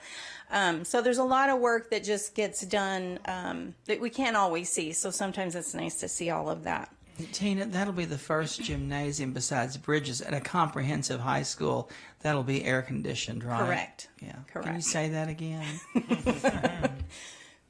They will be getting a lot of facilities used after that. So if you remember back in the end of May and June, we had 4 town hall meetings after the district decided to go in a different direction and not do high school number 4, but instead, or high school number 5, sorry. I have 4 meetings. So we wanted to bring that to the community and let everybody know the direction that we are going, and also allow time for feedback. We wanted input on, well, what would you like to see done? And so we had, as I said, the 4 meetings at each comprehensive high school, and you can see here are the feedback forms. So we actually received 24 forms, and you can see that different requests were made or different comments were made. So at Canyon Springs, people said they wanted the NPR in a dining area, a second entrance, and theater upgrades. At Moreno Valley High School, they wanted graphic arts, performing arts, and a handful of people had said a pool. Valley View High School said a theater. Vista Heights Middle School, someone had mentioned wanting a double-wide portable for dance. And then other priorities were logistics labs at more schools, new school for Bear Valley, enhanced pickup and drop-offs at all elementary schools, and STEAM and science labs at all schools. We had some other comments just in general, saying it was a great meeting. Thank you for being accessible. They wanted technology in every school to partner with the city more. And where do I find more info?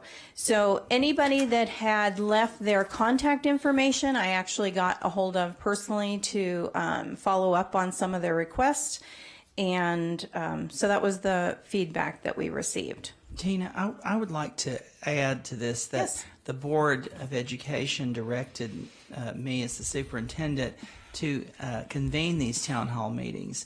And that was important to the Board of Education and Communication about the change in direction, about high school number 5, and also where we would go next. And that was something that the board requested happen and did happen. And I appreciate your support during that, because we were able to have those meetings at each comprehensive high school. Yes. I want to thank the board too, because that was a result of their direction and their vision. So when we look at our facilities, we say, well, what is it that we want for our facilities? Well, our objectives are that we want 21st century learning facilities. We want to be able to attract and retain our students with updated facilities. We want equity in our 4 comprehensive high schools, Moreno Valley, Canyon Springs, Vista del Lago, and Valley View. And we want to maximize our resources. We want to add, apply for additional grants, get state matching funds, anything that we can do to add additional funds into the monies that we have for facilities upgrades. So as you'll remember, I had brought to you the different modernization funding eligibility. So this is a slide of that saying that all of these sites listed here are eligible currently for state matching funds. On a modernization project, the state pays 60% and we pay 40%. So of $158 million in projects, the district would only need to infuse $63 million, and the state would then pay us $95 million. At this time, the state has released about $450 million in the Prop 51 funds, and there's a lot of effort on many organizations to get the state to release more funds in a more timely fashion. But we are working diligently on getting these funds, getting these projects into the state for our application so that we're on the list for funding. Can I ask one question? Absolutely. So For example, it says Serrano Elementary School, $2,866,000 from the state, $1,910,000 from Moreno Valley. That's not the building we already built. That would be additional. Additional. Okay, Yes, that was just none the of- clarification yes, that I wanted. None of these monies we have tapped into at this point. Okay. So we talk about our facilities projects, state matching funds, our Measure M. I always want to take the opportunity to say, we have the community sometimes thinks that if we issue more bonds, it's going to raise their tax bill. And so I just want to clarify that we said that we would not raise the tax bill more than $60 per $100,000 for the bond measure. And so you can see in 2016, we have $103.20 was the tax bill this last year. In 2017, it was 93.30, or 2 years ago, sorry, and then 93.33 this year. So it actually went down a little bit because our assessed valuation went up. And so we will not issue any more bonds unless we can keep that bill down. It's actually $120 because it's for the two series, $60 for the new series and $60 for the older series. So we are looking at issuing in spring 2018, probably about $48 million. Our assessed valuation has grown substantially on target and in more than our actual projections, because when we project these things out, we take a very conservative approach. Now, how does your assessed valuation compare to the actual price you could sell your house for? So, like, I bought my house many, many years ago, and we have a fairly low assessed valuation, but we could go out today on the market and sell our house for considerably more than the assessed valuation. So I think some people get confused between assessed valuation because they don't and market reassess. value. They don't assess very often. So unless it gets reassessed, which they did several years ago when in the decline, you're right. It doesn't really correlate one-to-one at all. That's a great question. I work for a mortgage banker, so you were not going off of the Zillow score where people think that You're their house going is off $80,000 the auditor worth more than what controller's they are. tax website. Yes. And don't those funds, don't they automatically each year raise them 1% or something like that? I don't believe that's automatic. No, I think it's within the tax assessor's office. They do different things, but I don't think it's an automatic raising of that. I think it has to do with the state. And Mine used to be $1,600. It's $2,000 now. Okay. That's not a big increase. You don't have to pay the bill. Here in Moreno Valley, right? What? Here in Moreno Valley, right? Right. So what I wanted to talk to you tonight is about our priorities. So between the facilities master plan, our discussions with the board, our discussions here with the community, our town hall meetings, these priorities are the ones that kind of have risen to the top as our next set of priorities. So the first one obviously is the modernization project. So that list that I showed you a little bit ago for the $63 million investment to get almost $160 million worth of projects completed. We talked about the Performing Arts Center at Moreno Valley High School, culinary arts at Moreno Valley High School, the pool at Moreno Valley High School, turf and track replacement at Moreno Valley High School, Valley View High School, and Vista del Lago High School, the new district office professional development center, classrooms and buildings to accommodate programs and enrollment growth. We've got full day kindergarten coming into play next year. We may need to do some buildings for that.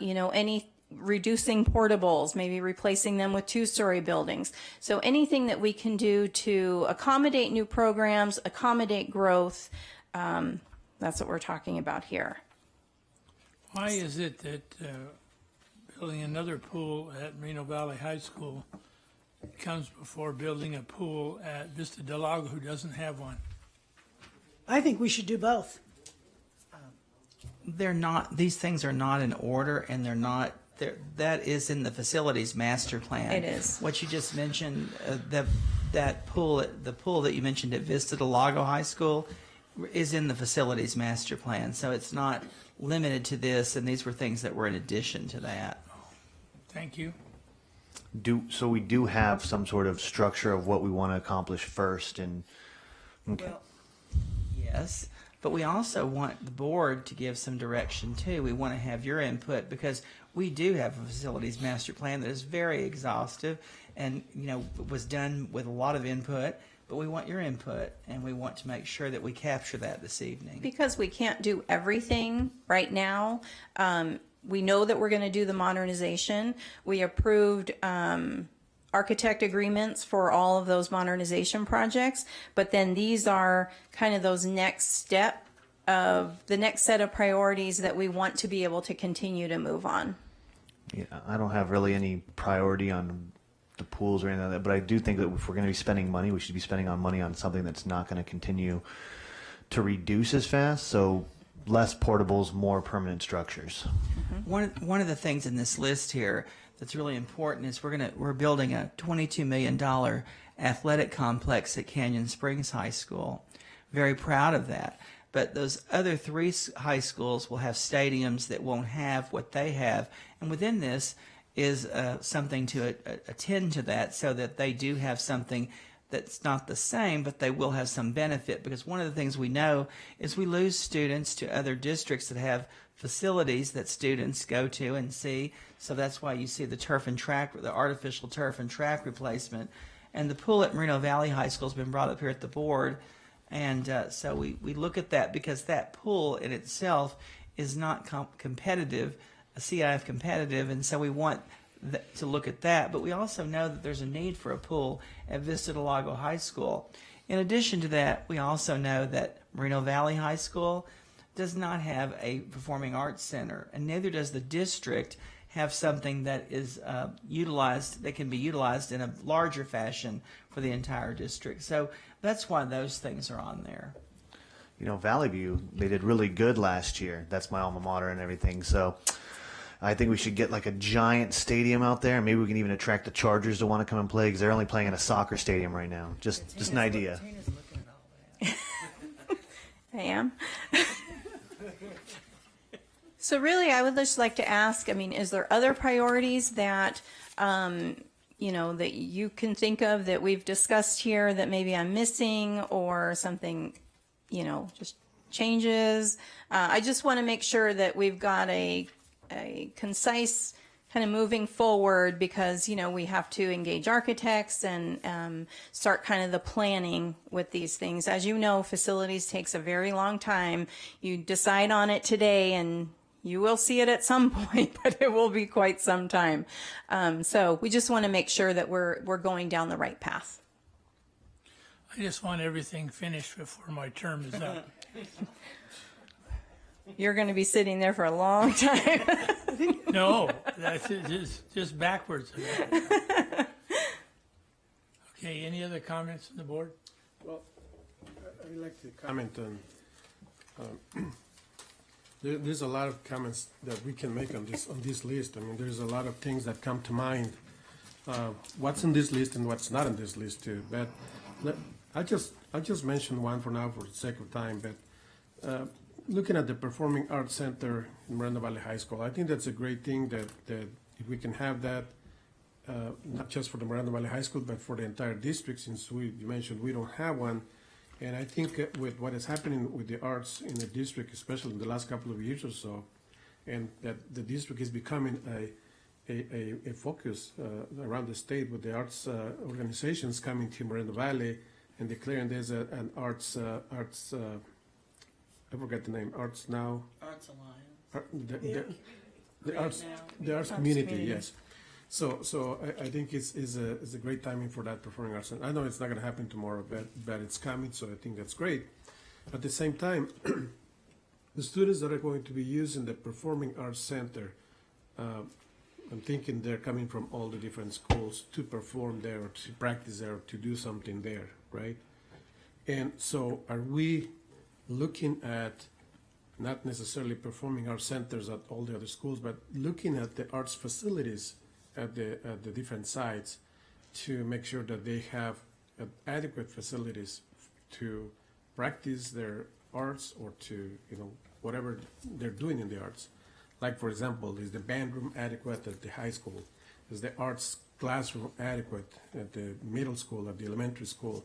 So if we're going to have an art center, which is, state of the art or whatever it is, how is the feeders to that art center? How are those facilities? You know what I mean? We have the facilities and equipment at the different sites that will allow the students to be prepared for when they go to the performing arts centers. They're channeled that way. Well, one thing at your two other comprehensive high schools, Canyon Springs and Valley View, if you look at the modernization funding eligibility, Canyon Springs is $25 million and Valley View is almost $27 million of total project funds.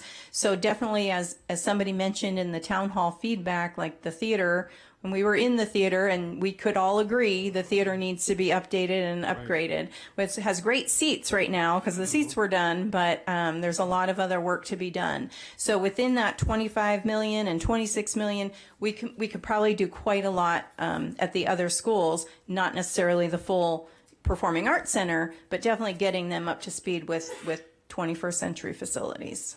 Many school districts and cities have combined together to do a theater that the community could use. And for example, in Gilbert, Arizona, it's a huge complex, and it's both the community and the school district. Has there been any thought about approaching the city to contribute to a community theater? Absolutely. And not just the city. We've been looking at multiple opportunities to partner with different communities, with different organizations.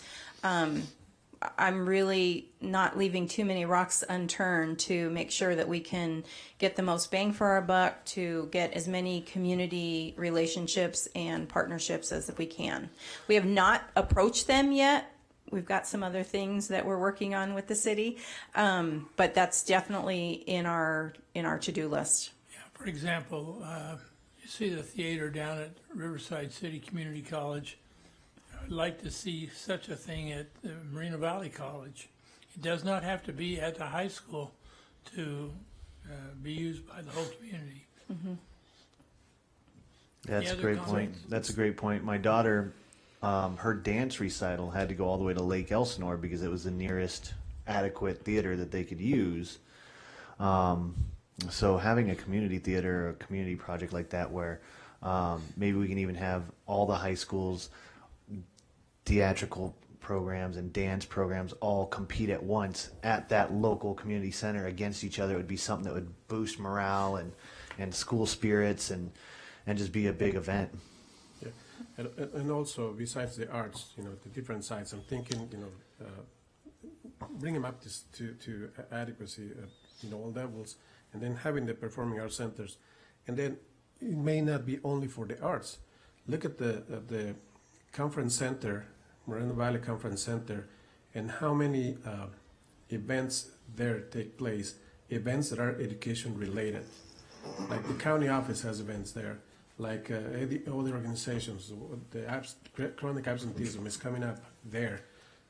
Those are things that could happen at this performing arts center because I'm assuming they would have enough capacity to bring all those people for those events. So it could be used in many different ways.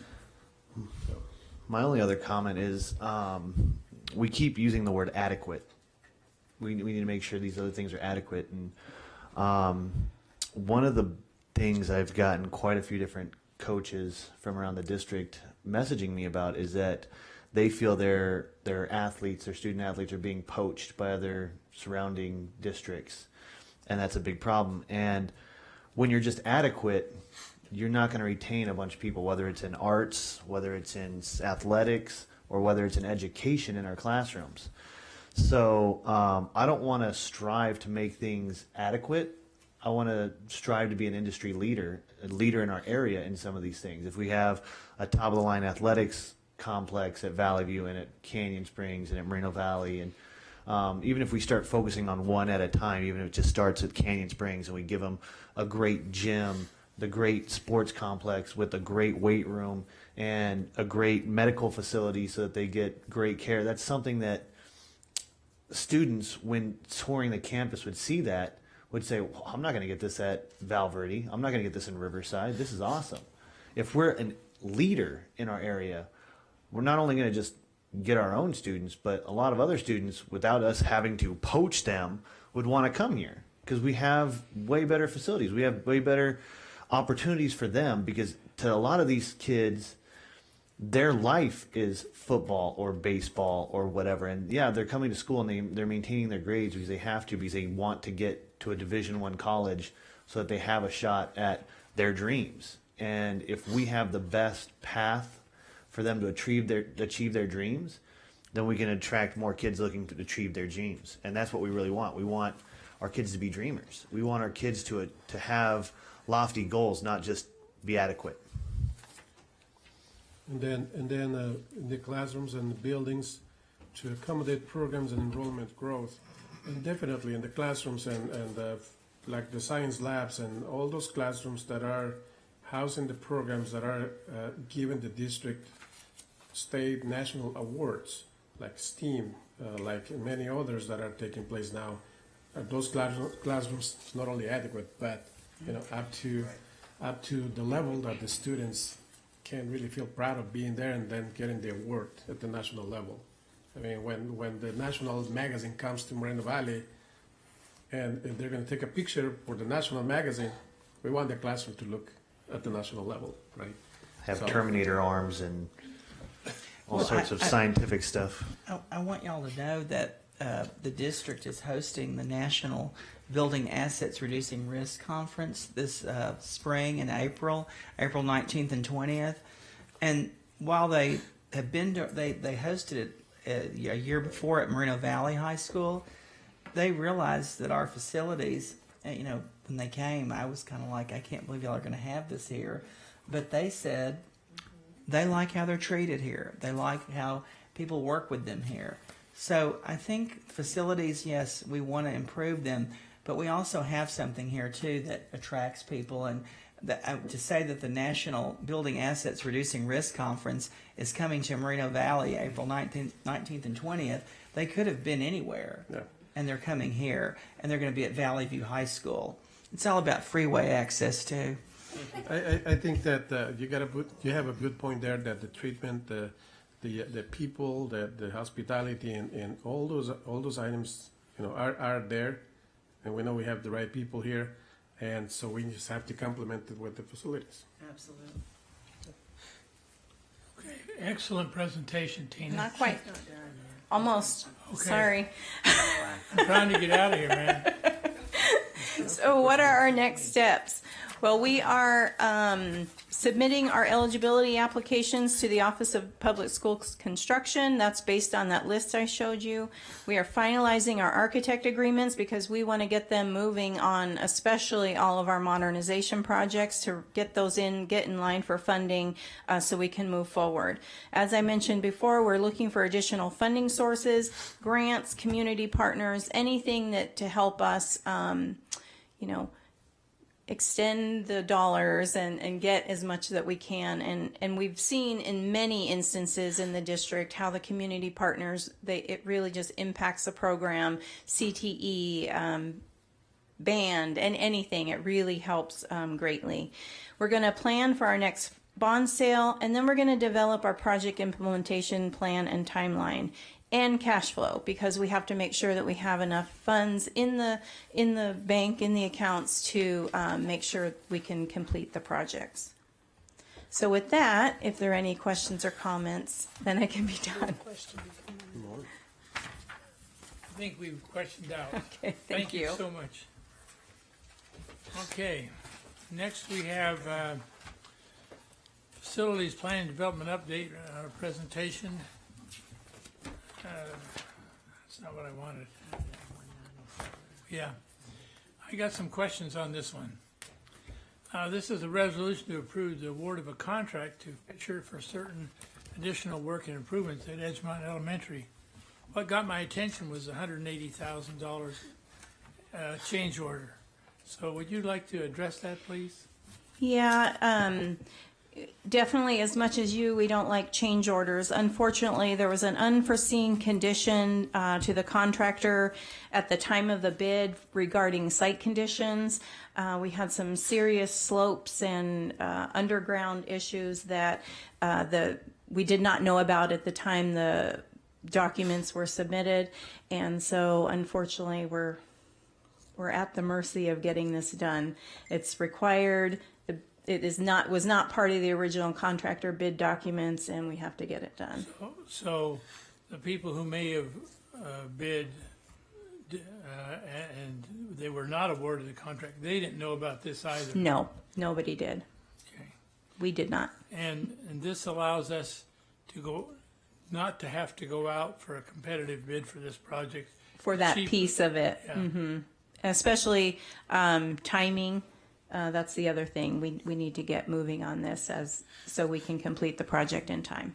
Okay, because we heard tonight that we're going to be moving in. We are. December. They will be moving in December. Kids will be coming in January. Okay, any other comments? I need for a motion to approve the award of contract to Fisher, et cetera. Change order work exceeding the statutory limitations. So I just want to make sure I understand. So this is something that came up that was not under the district's control or the company's control?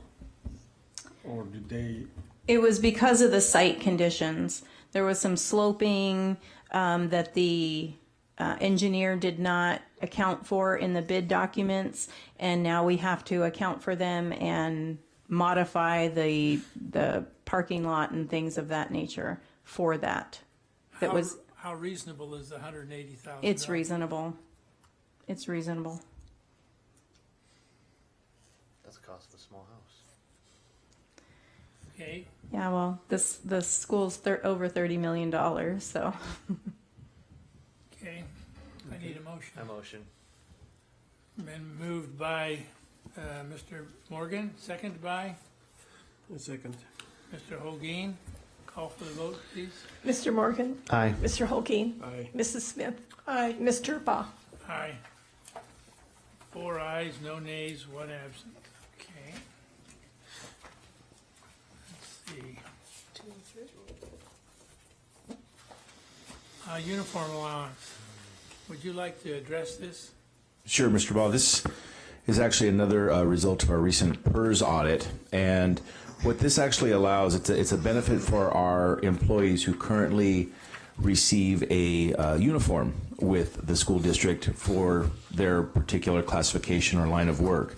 What we found through the PERS audit was that the uniform allowance is actually eligible for pension credit.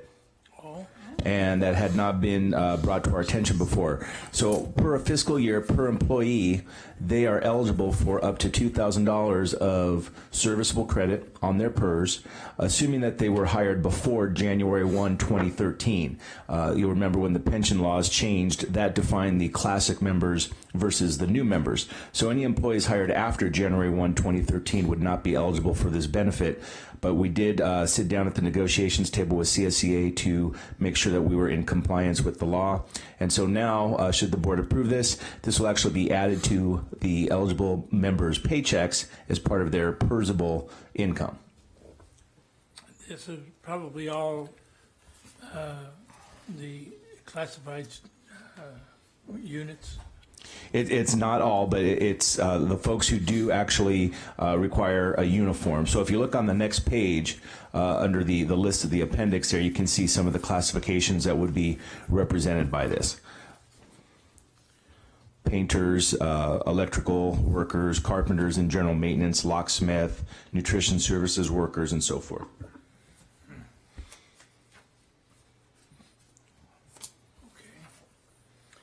All right, any questions or comments? I move we adopt it. Okay, been moved by Mr. Morgan, seconded by I'll second it. Ms. Smith.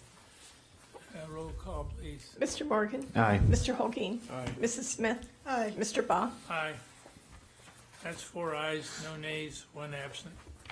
Okay, the next is page 205, approve and avoid resolution number 2017-18-09, reduction or eliminate certain classified bargaining unit positions. So in continuing to work with our classified union leadership, we sit down and look at vacant positions and or positions where perhaps a student has exited special education or the IEP has changed and they no longer require a certain amount of hours to be served by an instructional assistant. So in order to maintain proper books and keeping our budget clear, we bring vacant positions forward for elimination or other positions forward for reduction. The change in hours, of course, is a negotiable item, so we sit down with Jill and Neil and her team and go over all the effects, including bumping rights of employees.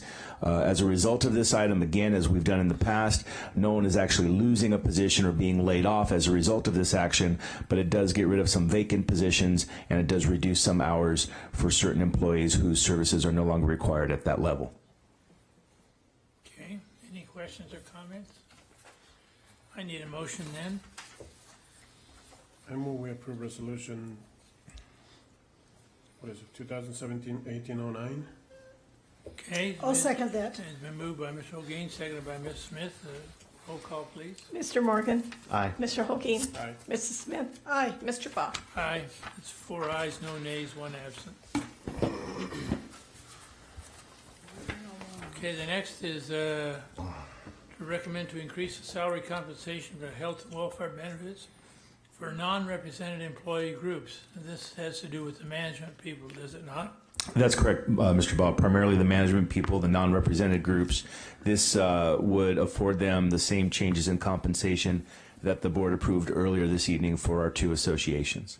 Not more money, but the same The amount. same, that's correct. 2% compensation increase and the $500 increase to the benefits cap. Okay. Any comments? I need a motion. I move that we approve the increase in salary compensation and health and welfare benefits for management personnel. Okay. Second? A second. Mr. Holguin seconds. Mr. Smith makes the motion. Roll call, please. Mr. Morgan? Aye. Mr. Holguin? Aye. Mrs. Smith? Aye. Mr. Baugh? Aye. 4 ayes, no nays, 1 absent. Okay, the next is approve amended contracts for the chief academic officer, the chief building official, the chief human resources officer. They all have the same contract, so we can do these at one time, correct? So in order to maintain parity and reflect an increase of compensation similar to that approved for other employee groups, the Board of Education will consider approval of an amendment to the employment contract to the Chief Academic Officer, the Chief Business Official, and Chief Human Resource Officer for their increased salaries, effective July 1, 2017. And any comments or questions? Who are these people? 1, 2, 3. Well, I think we should add the Vice President of the Board on here. Well, the clerk too, right? Well, Clerk too. You other two fend for yourselves. Anyway, I need a motion, please. I move we approve amendments I3D. Is that- Okay. Second, please. I second. Moved by Mr. Morgan, seconded by Mr. Holguin, that we approve the contracts for those 3 cabinet members. Roll call, please. Mr. Morgan? Aye. Mr. Holguin? Aye. Mrs. Smith? Aye. Mr. Baugh? Aye. 4 ayes, no nays, 1 absent. And is this the last thing? Yes. Yay. I mean, good. 215 is to approve the 2018-19 traditional school year calendar, state preschool and Head Start calendars. The 2018-19 traditional school year calendars, preschool and Head Start calendars are being presented to the Board of Education for adoption. The calendars are based on the recommendations of the District Calendar Committee, which consists of representatives from all employee groups. Recommendations were approved by the MVA and the CSEA, and they recommend approval of this for 2018-19. Any comments? If not, a motion, please. I motion we approve. Moved by Mr. Morgan and seconded by I'll second it. Mrs. Smith. Roll call, please. Mr. Morgan. Aye. Mr. Holguin. Aye. Mrs. Smith. Aye. Mr. Baugh. Aye. 4 ayes, no nays, 1 absent. Okay. All right. Comments from the Board of Education and followed by the superintendent. So, Mr. Morgan? Had a couple things I took mental notes on, and now I'm so. Mr. Bleckert says you keep this tomorrow comments, so. So yeah, I'm just gonna keep it as long as I possibly can, just to contradict him. No,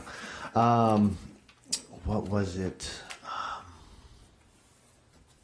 It was the right before the HIV thing. What did we vote on? Suicide. Yes. Yeah, that's something very important with what's happened in the last school year. I think those 2 or 3 times you gave me a call to let me know that even former students, and it's tragic. It's very tragic when a kid feels that they have to take their own life because they don't even understand that they haven't begun to deal with life yet. And not saying that their problems aren't big or that their problems aren't their entire world, but that's because of their perspective. And so we, as their people who are supposed to guide them into adulthood and into their future, really need to take an active role of letting them know that there's always someone there to listen to them and hear them out and let them know that that life is a marathon. It's not a sprint. And if you thought it took a long time to get to high school, you still got another 4 or 5 of those sets of years left.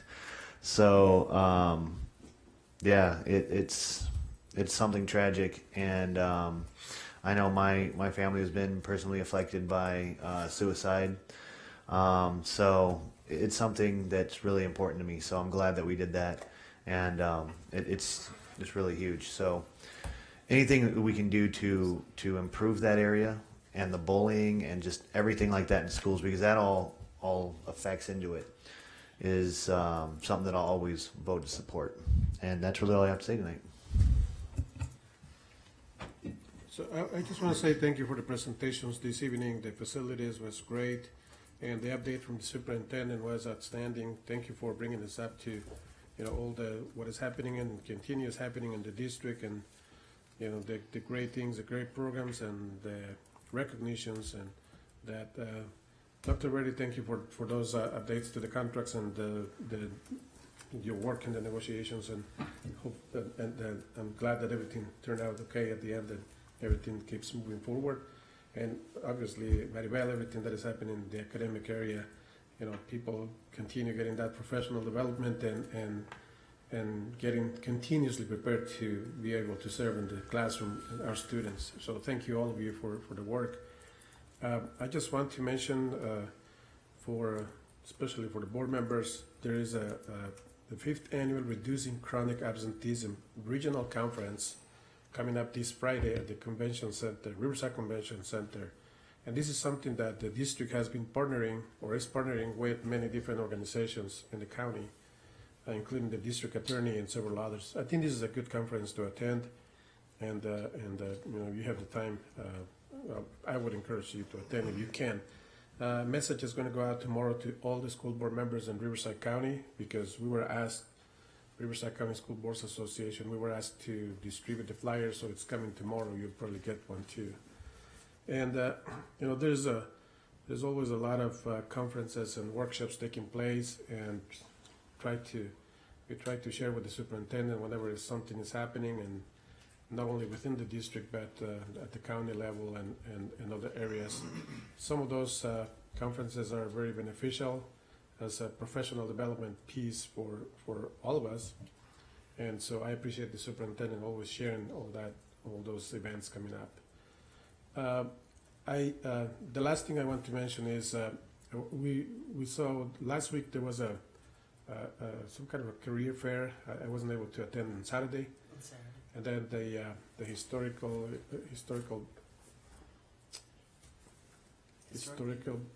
black colleges and universities event. And then there's something else coming up this weekend and Saturday. There's another event or I forget what they. Anyway, all those events that are related to college and career access. I think those are great to have available for our students and families to so they can have that information and know what they have to do to get their students ready, prepared, documentation, the FAFSA, and all those things that students need. So I think the district is doing a great job putting all those events together, making it accessible to students and their families. That goes along with the mission statement of the school district. So I appreciate all that effort. Thank you for this. I just like to say, we're keeping Mr. Johnson and his wife in our prayers, and we're hoping that everything turns out well. He wasn't here this evening, but I know he was thinking about us because he wanted to be here. But we will continue praying for his wife and for him. He has to have the strength to be able to stay by Barbara's side. So our prayers go to them. That's all I have to say. Thank you. Well, I'd like to say a few things. There were two events that I went to where people came from all over to Moreno Valley. And one was the Arts Now, where we had people from the Arts Alliance from all over the state of California. And, it's just terrific that people are coming down to work with our school district on the arts. And I was impressed with that and with the amount that the arts have grown in our school district in the last few years. My older granddaughter graduated just a couple of years ago, and there was really no vocal music program at Canyon Springs High School at all. At the Arts Now program, we saw a vocal group from Canyon Springs High School performing. So they have gone from nothing to having a group that can actually go out and perform, and they sounded good, and it was just great. I know we have music at all of our high schools, both vocal music and band. We have band at the middle schools now. I talked to Mr. Barney, and he said when he started at Badger Springs, they didn't have any electives at all. Now they have a band program and a lot of other elective programs, so art programs. So arts are increasing in Moreno Valley, and we're getting recognition from outside of our district and from other people. So I was really pleased to see that. Also, I went to the Historical Black Colleges event, and people came from all over to that. There was a man there. I said, "So are you the local representative in Southern California?" He said, "Oh, no, I flew out here from Georgia." So people are coming from all over the country to come to Moreno Valley and to help our students. And that's what we need. And, to see representatives of some of those black colleges and universities that you've heard about over the years, Tuskegee, Xavier, some of those other famous black colleges, and to have their representatives right here in Moreno Valley was really impressive to me. And also I talked, while I was there, there was a guy from the Air Force there, a recruiter from the Air Force. And for those of you who might be worried about paying for college, he was offering, if the Air Force will pay, and I'm sure the other services as well, will pay for 4 years of college. They'll give you they'll pay for everything for your 4 years, provided you commit to the Air Force for 4 years when you graduate. So you can get 4 years of college all paid for. Then you do 4 years in the Air Force, which gives you a little bit of experience in your field. And you're out then and can go ahead with your career. And I thought that was probably a great program for a lot of our students to get their college paid for. So, again, people from all over coming to Moreno Valley, and I was impressed with that and happy to see that progress that our district has made and to see that recognition that our district gets. So thank you. Two comments. One is the Air Force paid for my undergraduate degree, my master's degree, and my doctoral degree. Go in the Air Force. Army is no comparison. In any case, I happen to be aware of what's going on in Puerto Rico. And they literally wiped the island off the map. I have given a substantial donation to help out those people who are suffering in Puerto Rico. It's really sad to see a whole island with like 300,000, 3 million people. I've forgotten now what the number is, but no electricity, no water, no food, no house, no vegetation, no nothing. And I would hope that we would continue the efforts at the schools to provide things for those young students in Puerto Rico. It's very important. Tonight's presentations from the superintendent and from our chief business official was well received. We thank you for your diligence, and it's not just a matter of putting slides together. There's a lot of work that goes into this and the thinking about what our real needs are. And I'm grateful for your vision and thankful for all the work that you do. So that's all I have to say. And can I add a couple of comments? Sure. I apologize Go for right that, ahead. but I think these are important. And I'm glad you mentioned about the arts event that we went that breakfast. And as a result of that, in another presentation that I did that same afternoon about the development of the arts in Moreno Valley, the California Alliance for Arts Education is asking me, they're going to have their public information person contacting me to ask some questions about Moreno Valley, because they're going to publish an article in their magazine or in their publication about the arts in Moreno Valley. So I just wanted to share that one thing. And the other one, this is still being processed, but I just learned that only six golden bells were given or are being given to Riverside County. Only 6 in the entire county, and one of them is from Moreno Valley.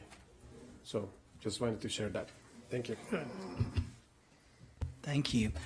I wanted to thank the board for what they did tonight as far as approving the compensation for our employees. People don't always realize how much they do and how much they contribute to our community.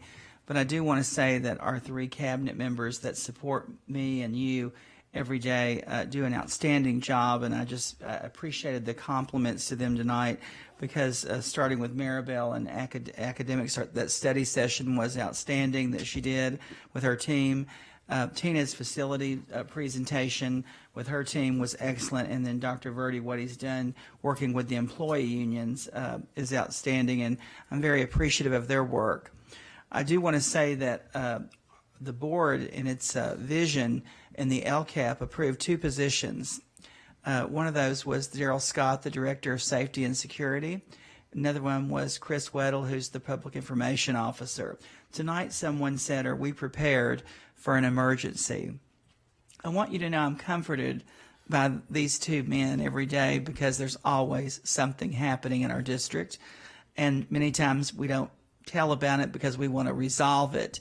But I do know at a higher level, because of the communication that they have brought to our district, we operate in a smoother and more efficient way as we respond to the ever-changing needs of a community and what we do for crisis intervention. Last week there was a thread on Facebook about something that may happen in our community.